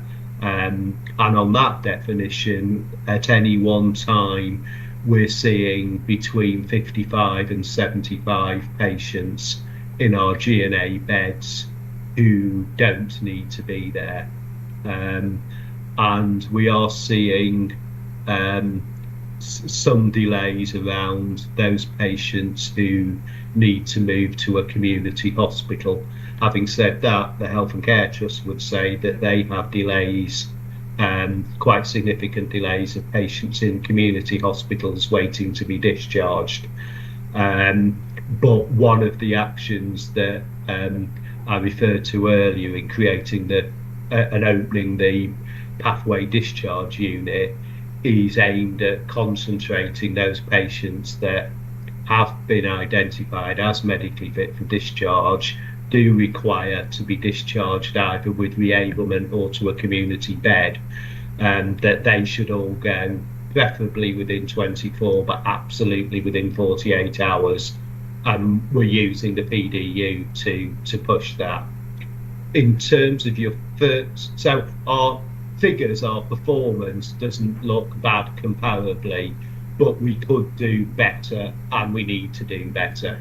And as I say, that reason to reside figure, it needs to drop by at least 50% to call us good, and a day off the length of stay on emergency pathways would make us very good, and that's where we need to be. In relation to your first... Sorry, Paul, can we see those reason to reside numbers maybe going forward? Yes, I can. Yeah, we could include that. Yeah. So Paul, can I just ask you, this is a detail I know, but just for my own understanding, is the difference between the DTOC number and the reason to reside number basically the delays that are under the control of the NHS? Yeah. Yes. I thought, because that's the issue that's, in a sense, we have no excuses about. That's about the healthcare system working together, I think, yes, rather than anything else, which reinforces the view that we've got. Okay, Anita. So, do you want me to answer Richard's first question? Oh, sorry, sorry, Richard. I don't have to. I mean, no. That's what you're there for. Yeah. In terms of the first question, yes, but we're seeking to minimise it. So we have now, the surgical team have now started to move over the upper GI bariatric surgical service to the Alex. That started last month, and we're hoping to be conducting all but the really most complex, so probably less than one a month at the Alex by the end. Sorry, one a month here with everything switched to the Alex by the end of August, and I'm working with our surgical team that Steve Pandy and Steve Goodyear are leading around moving the rest of the surgical work over from Worcester to the Alex.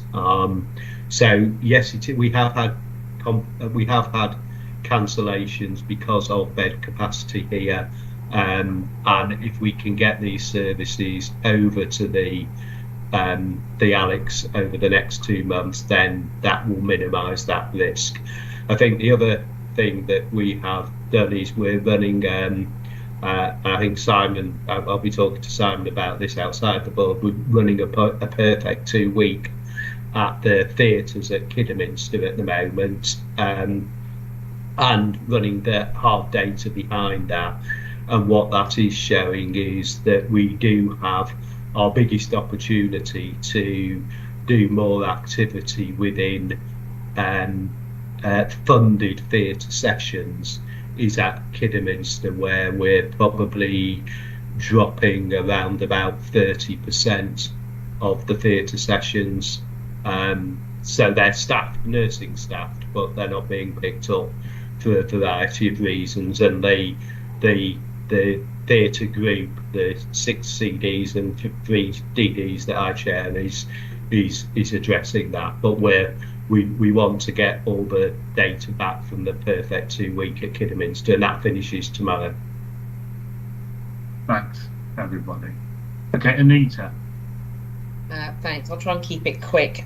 Just 3 questions, really. The first one is around the elective recovery and elective performance data, where obviously, for reasons we understand, we didn't make our numbers in several categories. I mean, obviously, there's things like completing the move, the elective work to the Alex and so on, but are we putting in place actions that will try and bring that back on track, because clearly longer term, if we allow this to slip, then our ERF and everything else is in some danger. So I guess that's the first question. The second one was about the fractured neck of femur data and the very clear linkage to theatre, our theatre utilisation, and the fact that the average time to theatre had actually gone up in a month.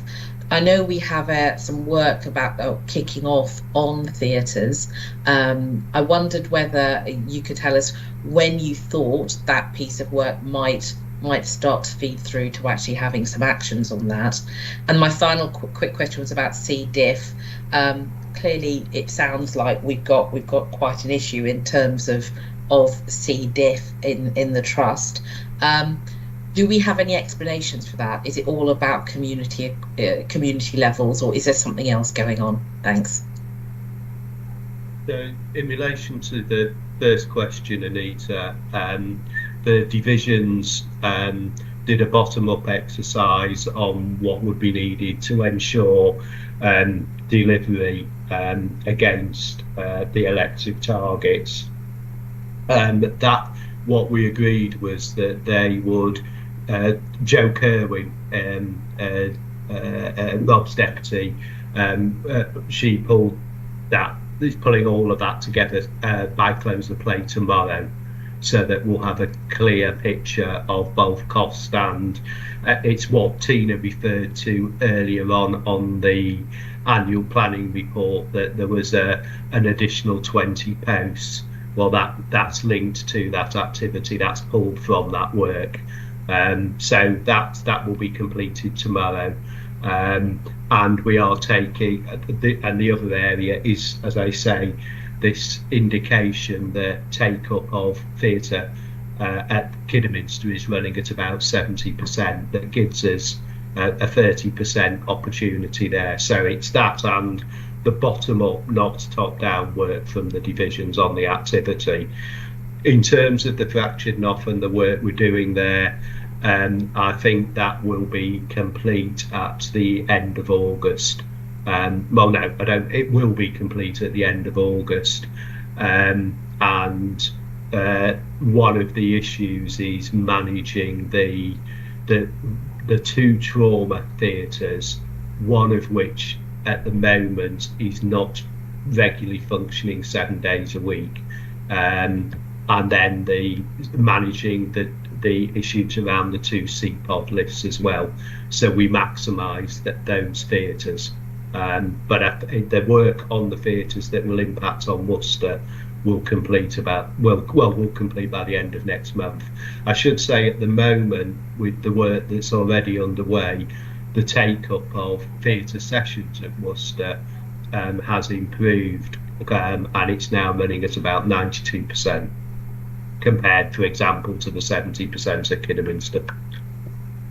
Christine. Yeah, the delays in getting patients with fractured neck of femur to theatre is actually multifactorial. So some of it is related to trauma theatre capacity not matching the peaks of admissions with fractured neck of femur. Some of it is related to flow into the trauma beds, which we're hoping will be better with the new bed management process that has been introduced. Some of it is related to other factors along that pathway. We've got a new trauma unit governance group which has been revived by our new trauma unit lead, and the pathway has been discussed there, and we're getting together with the trauma and orthopaedic consultants in the spirit of our forward improvement system to ask the people who are doing the work how to improve the work, so that we can make improvements along the whole pathway. Okay, thanks. You will have noticed, C. diff, Paula. Thank you, and thanks, Anita, for the question. Yes, I think from an issue with regards to the Akenbury block, the wards 3 and 4, that we're focusing on those because we have an unusual ribo type.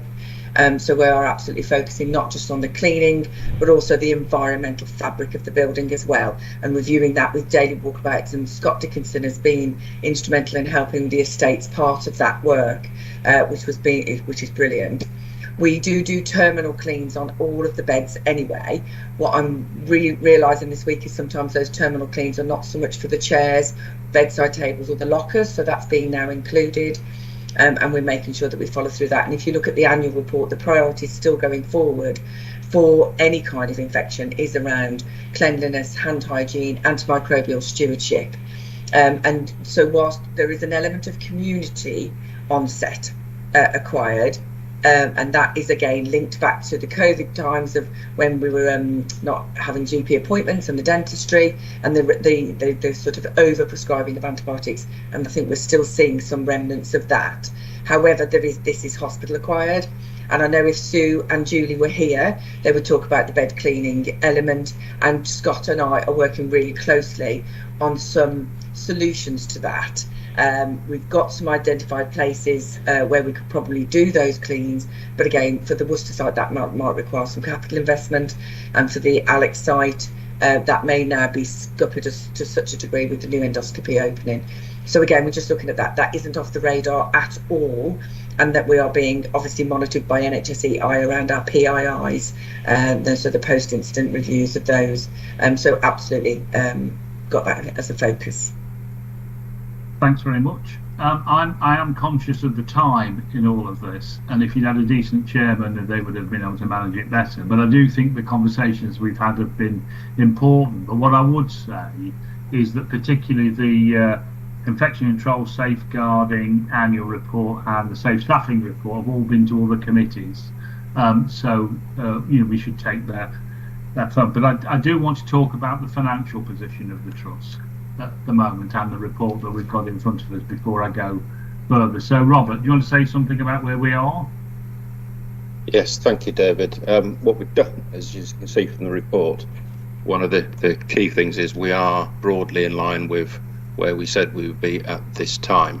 However, that arguably flatters the position, and that's part of the presentation and discussions this afternoon in the development. But the key aspects, and I guess you want me to focus on looking forward, David, is clearly our ability to identify and deliver the cost improvement, the cost out. That's going to be absolutely critical, and we've currently got a gap of high risk around about 8 million. We know, as we've just previously discussed, the issue around the funding of the pathway discharge unit or the old clinical assessment unit that we've taken on board, and we'll make sure we write that formally in.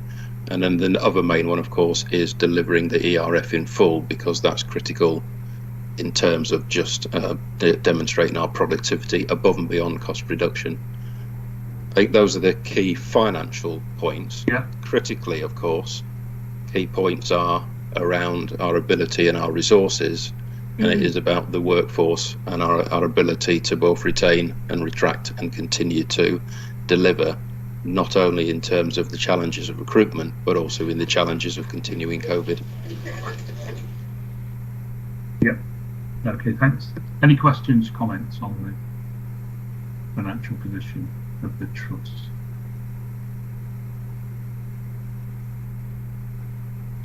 Simon.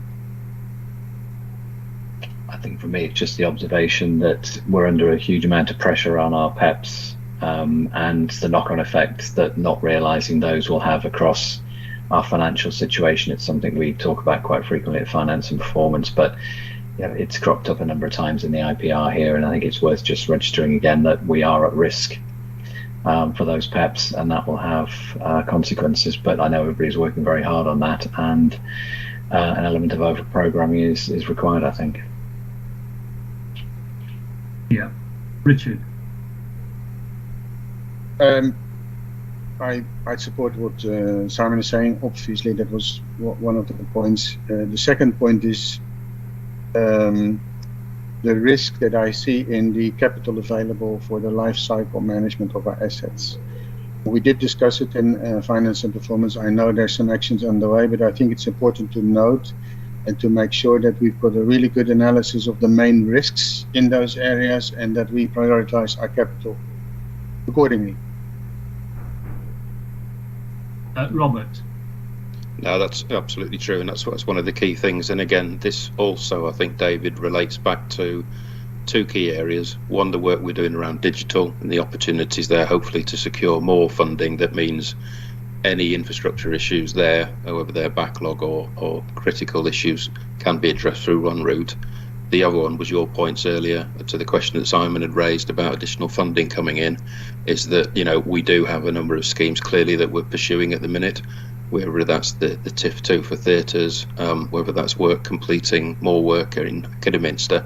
So, you know, we need to make sure, as you said, that we're shovel ready to actually access those, because I think there will be small amounts that are available, but we traditionally have been underfunded in terms of funding just for backlog work and critical infrastructure, and year on year we have applied for emergency funds that actually arrive the year after, for example. So it is to say that this is to a certain extent back in the normal course of where we used to be, but we are doing everything to focus on that. What we're also trying to make sure we do is pull together, as Richard has just mentioned, a more strategic group where we step back a little bit now, because we've had a number of big schemes that we're either applying for or completing, and we need to make sure in the round that that's covering off a number of those issues, whether that's supporting reduction in critical infrastructure or backlog maintenance, as well as ensuring that we're ready to apply as necessary if we believe there's any chance of either overspends or other complementary areas that we'd want to spend money on. But at the minute, this is trying to live within the means that we've got. Okay, thank you. Any other points in relation to the financial question? But just to reiterate, just because something's a risk, it doesn't mean that we've given it permission to happen. You know, we need to get on with the PEP thing. We need to sort out the financial arrangements around the AMU, and we need to make sure that we're upping our elective activity to deliver the ERF. You know, those three things more than anything else will determine our ability to deliver the financial part of our system, of our responsibilities. Okay, thanks very much for that. So we take the integrated performance report for assurance. Let's move on then to committee assurance reports. Richard, anything on FPC that we haven't already considered? No, the main items have been considered. There are some additional risks in addition to what you mentioned, but let's discuss them this afternoon again. Okay. QGC, who's speaking about QGC? Rebecca? I was there. All right. I think the most important things have also been addressed in the discussion. Yep. Okay, thanks very much. So we take those reports for insurance. Infection Prevention Control Annual Report. Thank you, Chair. And as you quite rightly say, they've gone through other committees. This is a level of assurance of 6. Obviously, wanted to draw out that Anita's already raised the question around C. diff. However, we did achieve 4 out of our 5 national infection reduction targets. And we did achieve the green rating from NHSIE following their visit on the 9th of March. And obviously the priorities going forward is to maintain the green rating, reduce C. diff cases, and continue to focus on our hand hygiene and cleanliness and antimicrobial stewardship. And basically that's all I really wanted to say about the annual report. Thanks very much, Paula. Any questions, comments? It's good. I mean, it's the best report I've seen since I've been here, so well done to Paula and the team around all of this. I noticed that our IPC Supremo is retiring. Pardon? So Tracy has retired. She's gone, actually. Okay. Bless her. She retired. Yeah. And obviously she's written the report before she went, so again commend Tracy. And our new Deputy Director of Infection Prevention Control, Julie Booth, has commenced in post from the 1st of July. Very good. So it'll be seamless, in other words. Excellent. But, you know, just put on record our thanks to Tracy and the work that she's done here. It has been a problem for a while in this hospital, but over the last few years it's really been turned around and really, I think, has come to the fore with the appointment of our new Chief Nursing Officer, who's not new anymore, of course, but well done, Paula, for that work. Good. Safeguarding report. Again, absolute congratulations to Debbie Narborough. Her reports are always excellent, and our lead safeguarding nurse, she's brilliant at these. It provides an overall level of 6 as assurance, and it's here for approval. It's already been approved at QGC. Just a couple of points. We met our obligations as a trust with regards to the prevent duty. Our national threat level was reduced to substantial in February 22 and was originally increased to severe in November 21 as a result of the attack on Liverpool Women's and Sir David Amos. And just talked about the counter-terrorist level sort of local profile. That's all being held within regards to safeguarding, how we assure ourselves as a trust that we're all on top of that. And then there's also the Act Early with regards to counter-terrorism policing team. And that's working where we've got a level of 7 of assurances around female genital mutilation, homelessness, bridging hotels and modern slavery. We've still got some work to do around Tier 4 placements under the Mental Health Act. And also there's the issue with some policy revision, which are too overdue. And I just wanted to draw attention to the sad cases of the SARS and the domestic homicides that are in the report. And whilst infection prevention control is everybody's business, so is safeguarding.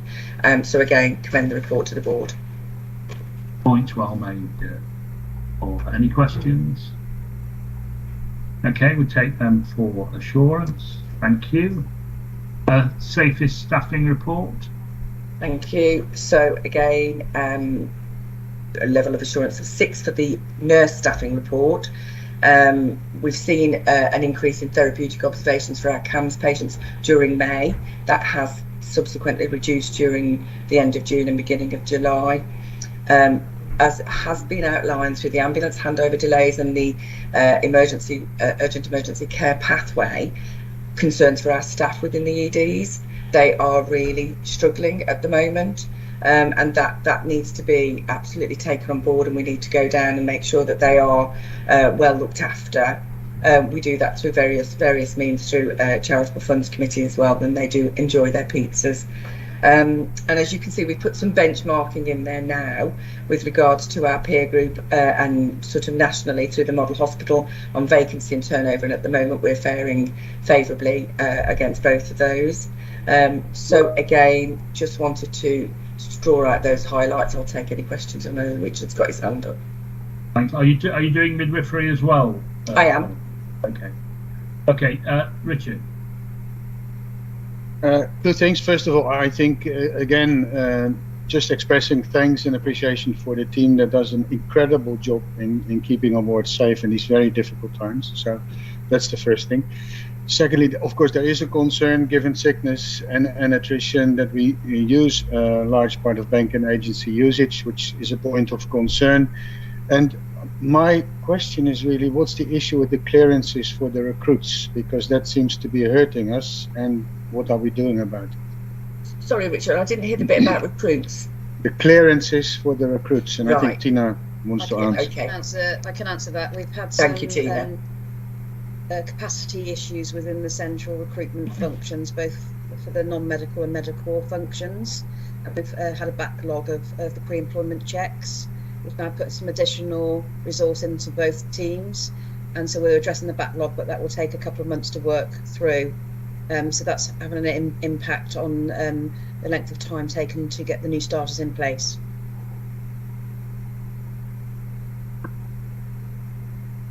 Okay, could that have been predicted, Tina?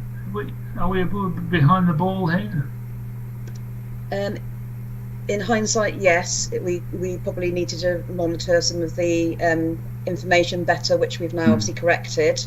So I think it could have been predicted. We do know what our recruitment activity needs to be going forward based on current vacancy rate, turnover, etc. So and that's what we've now factored into the resource that we've allocated to those teams. Fine, thanks. And sorry. Can we reduce the backlog faster, Tina? Potentially, yes. I'm just working that model through at the moment, so I can bring that back to the next meeting around where we are with that. Yeah, well, for me, it's about sense of urgency. I think this recruiting is our major issue. We use bank and agency staff, so there's a cost associated. So if you need a bit more cost for temps to get rid of it, to me, it seems a simple case. Okay, thank you. Yeah. faster, quicker, get it done. Good.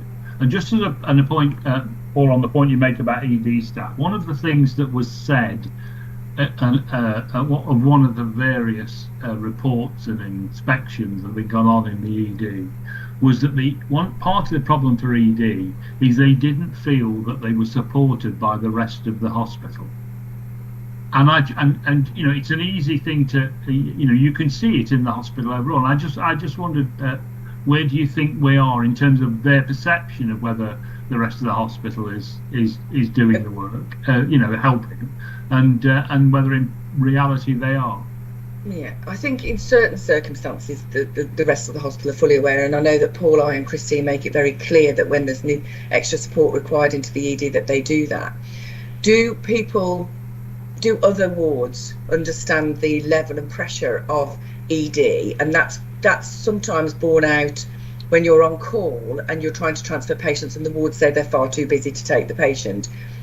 Then I overrule that and say no. What we are going to do is bring back in the ward manager bleep, which allows them to understand at the particular Worcester site. At the Alex site, that's been in place. We're bringing back the ward manager bleep so that they can understand when they're down in the ED, the level and pressure that those, so they see it for themselves and they're able to take that back to the wards. And interestingly, I had a third-year student nurse who was shadowing in the capacity hub who said sometimes the wards don't get it. So I said, right, that's fine. So that takes it out even more. So we talk about the ward managers meeting, the matrons meeting, and the divisional directors of nursing, and how we join that up, and how we're saying that there needs to be some shadowing down in the ED for people to truly understand the level and pressure that they're under. I think on the whole, some get it, some don't. I think, you know, I mean, from the point of view of the staff in ED, I think it would help them if they understood the scale and nature of what people are trying. There are, you know, lots of people are trying to solve this problem. It's not we're not all sat there, you know, waiting for it. But I do think that if people in the main hospital understood a bit more what was happening in there, they would think slightly differently about what they do. Matthew.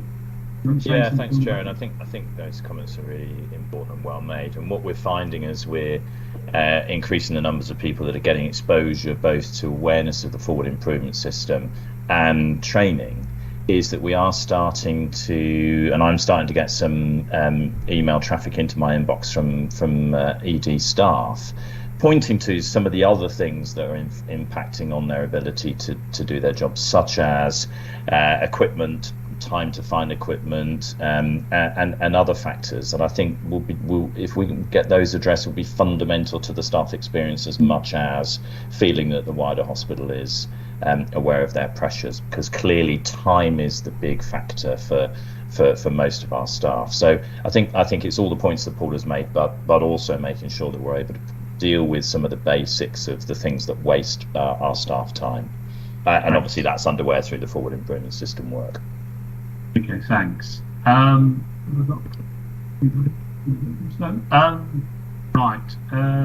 Midwifery. Thank you. I'm taking the report for Justine as she's on a well-deserved break. It's the May data, and it provides a level of assurance of 5 because sickness had improved, although we'll see that drop during July because of COVID. Birth rate in May was slightly lower again, and on 2 occasions we asked the community and continuity teams to come into the unit to support. Supernumerary status wasn't achieved of shift leaders at all of the times, and that is because they will cover the breaks of the midwives within the unit, so therefore they're not that supernumerary. Whilst delays in care were noted, there was no reported harm in May. We've got 9 unfilled midwifery posts, and we've offered 7 to students midwives that are qualifying in September. While sickness has been a bit lower in May, we will see that increase, and there were no leavers in May either. And I'll pause there for questions. And I reiterate the commitment that you made that there'll be no vacancies in February. Okay, by February. Okay, any questions? No, very good. We take that for assurance. Thank you very much. Audit and Insurance Committee.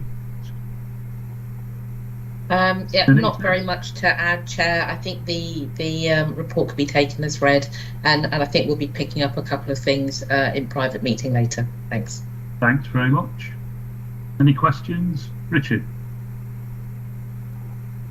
Only one. I think it's a really good report, but it talks about the cybersecurity resource issue, and I'm wondering what risk is this exposing us to? I don't know, Vicky, if you wanted to comment on that. It was something that we had some concerns about, but I know you're investigating it. I'm frantically just trying to find it, if I'm entirely honest. So, Richard, can I come back to you outside if that would be at all possible, and we can pick it up as part of the actions? Thank you. Apologies, apologies, Richard. Right, thank you very much. Take the report for assurance. Any other business? A couple of things. I mean, first of all, this is Robert Toole's final meeting as finance director for the trust.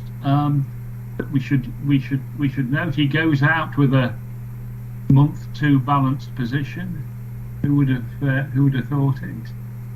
It's sorry, month 3 balanced. Sorry, month 3 balanced position, which not any finance director in the history of Worcester has ever done that position. So Robert came to us in a very difficult period for the trust, where, to be honest, we were struggling with with just getting basic data about how our financial position was, against the background of, in lots of ways, having information that we didn't trust. Robert's done a remarkable job pulling all of that together, giving us a very firm base. We understand our numbers far better now than we ever did. We have confidence in those numbers reflecting the reality. And can I thank Robert for the fantastic contribution for creating a platform for a firm platform that this organisation can go forward to. So thank you very much, Robert, for what you've done. I think Matthew, you want to say something? Yeah, thanks, Chair, and just on behalf of the executive team, thank Robert not only for the contributions that you've articulated, Chair, but also, of course, being a bronze commander throughout the COVID pandemic response, and taking the responsibility to ensure PPE was made available for all of our staff, and I think the wider contribution on call and also just getting into the mindset of everybody the importance of benefits realisation, and it's something I know will be carried forward as a legacy from Robert, your time with us, and I know that Neil as interim cover will pick up the reins and ensure we continue in the same vein. So big thanks from me as well. Thanks, Chair. Yeah, thank you both. Thank you very much.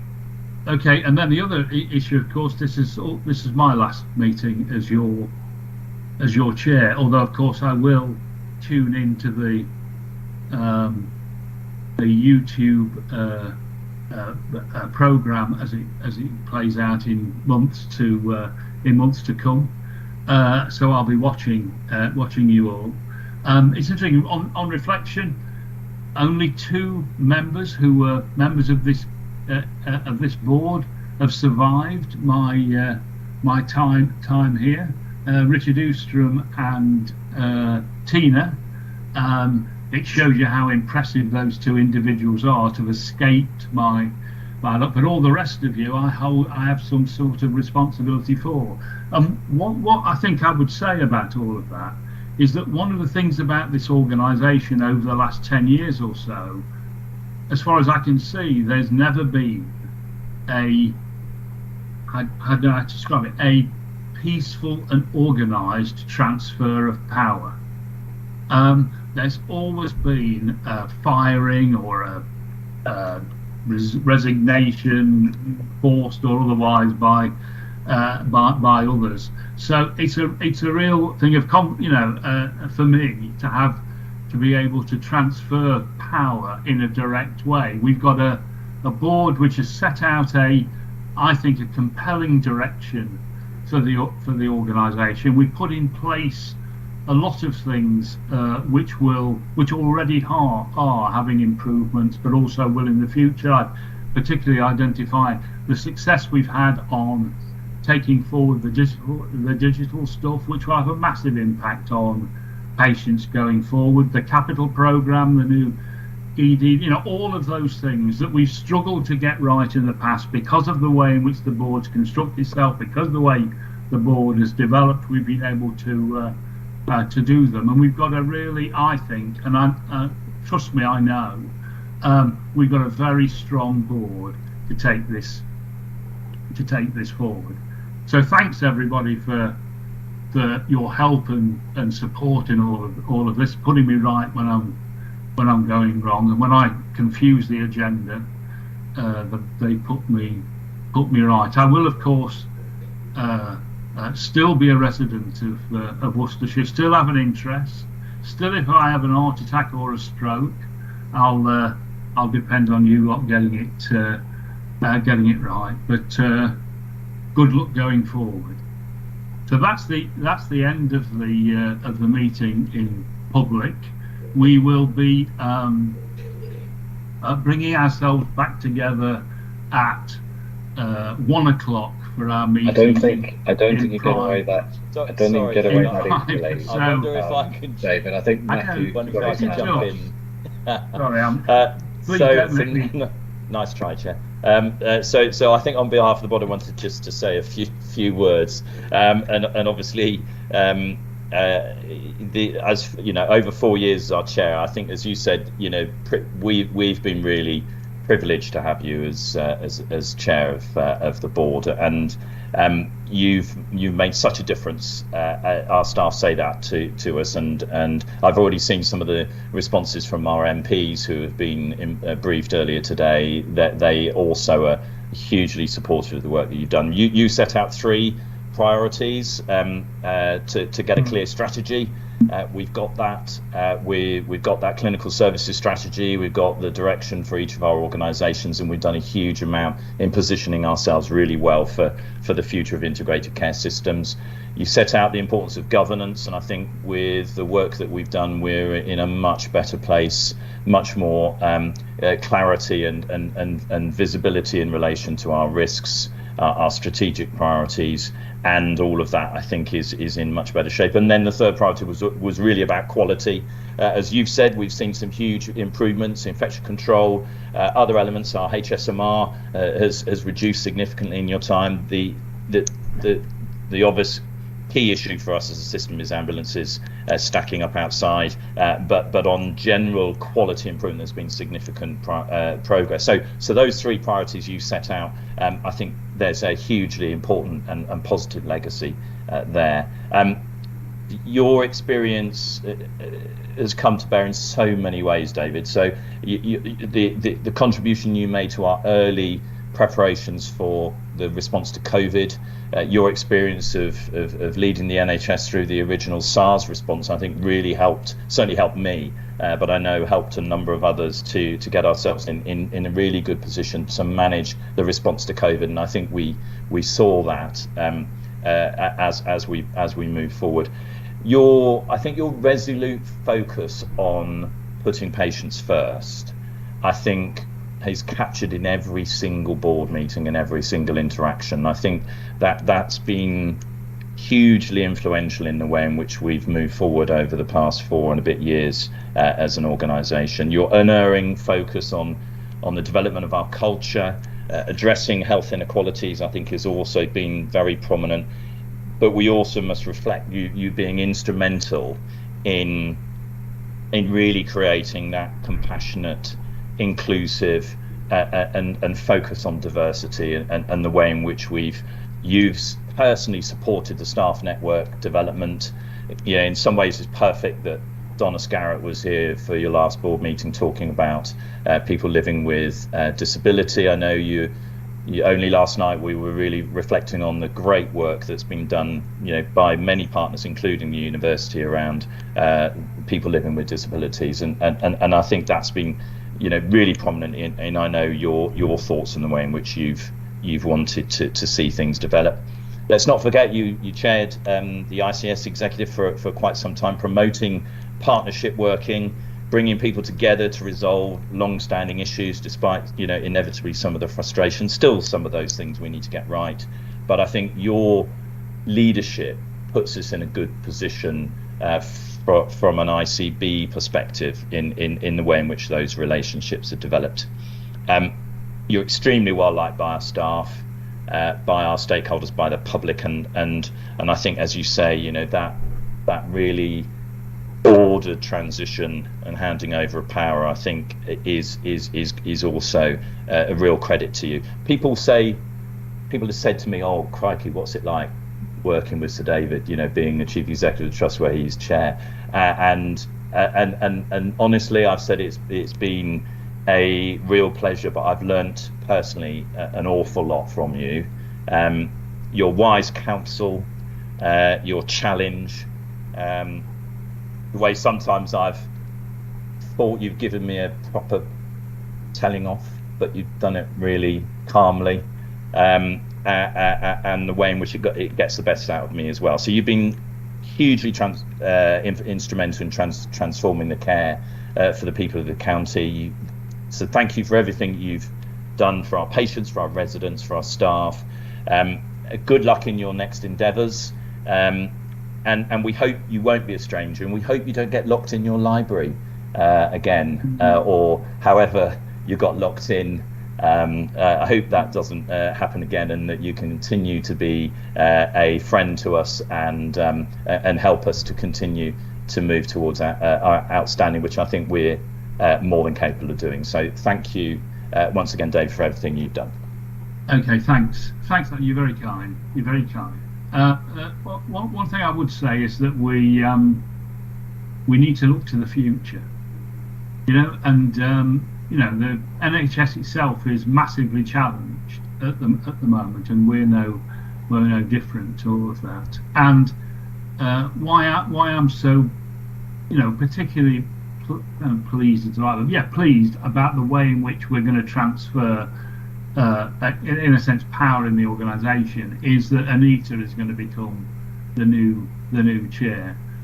First as the acting vice, she obviously is the vice chair, so she'll take over on the day that I leave, but hopefully in a more organised and permanent way, if the bureaucracy of the NHS can get its act together in time, and that's really important. I think Anita is a fantastically talented individual. She'll do a great job. What I think she can do that I simply have struggled to do is that the future of this, well, since the ICS stuff started to happen, it was very clear to me that the success of these hospitals depended on the success and support of the system.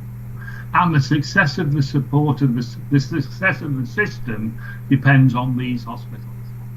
And Anita is much better than me at system working. She understands it much better. Her general approach to the work is much more aligned with system working than mine is. So it seems to me a great opportunity for her. Basically, if I leave with a football analogy, we've done some very smart interactions in midfield, and now we need Anita to put the ball in the back of the net. So thank you very much, and I'll see you all at 1 o'clock. Bye.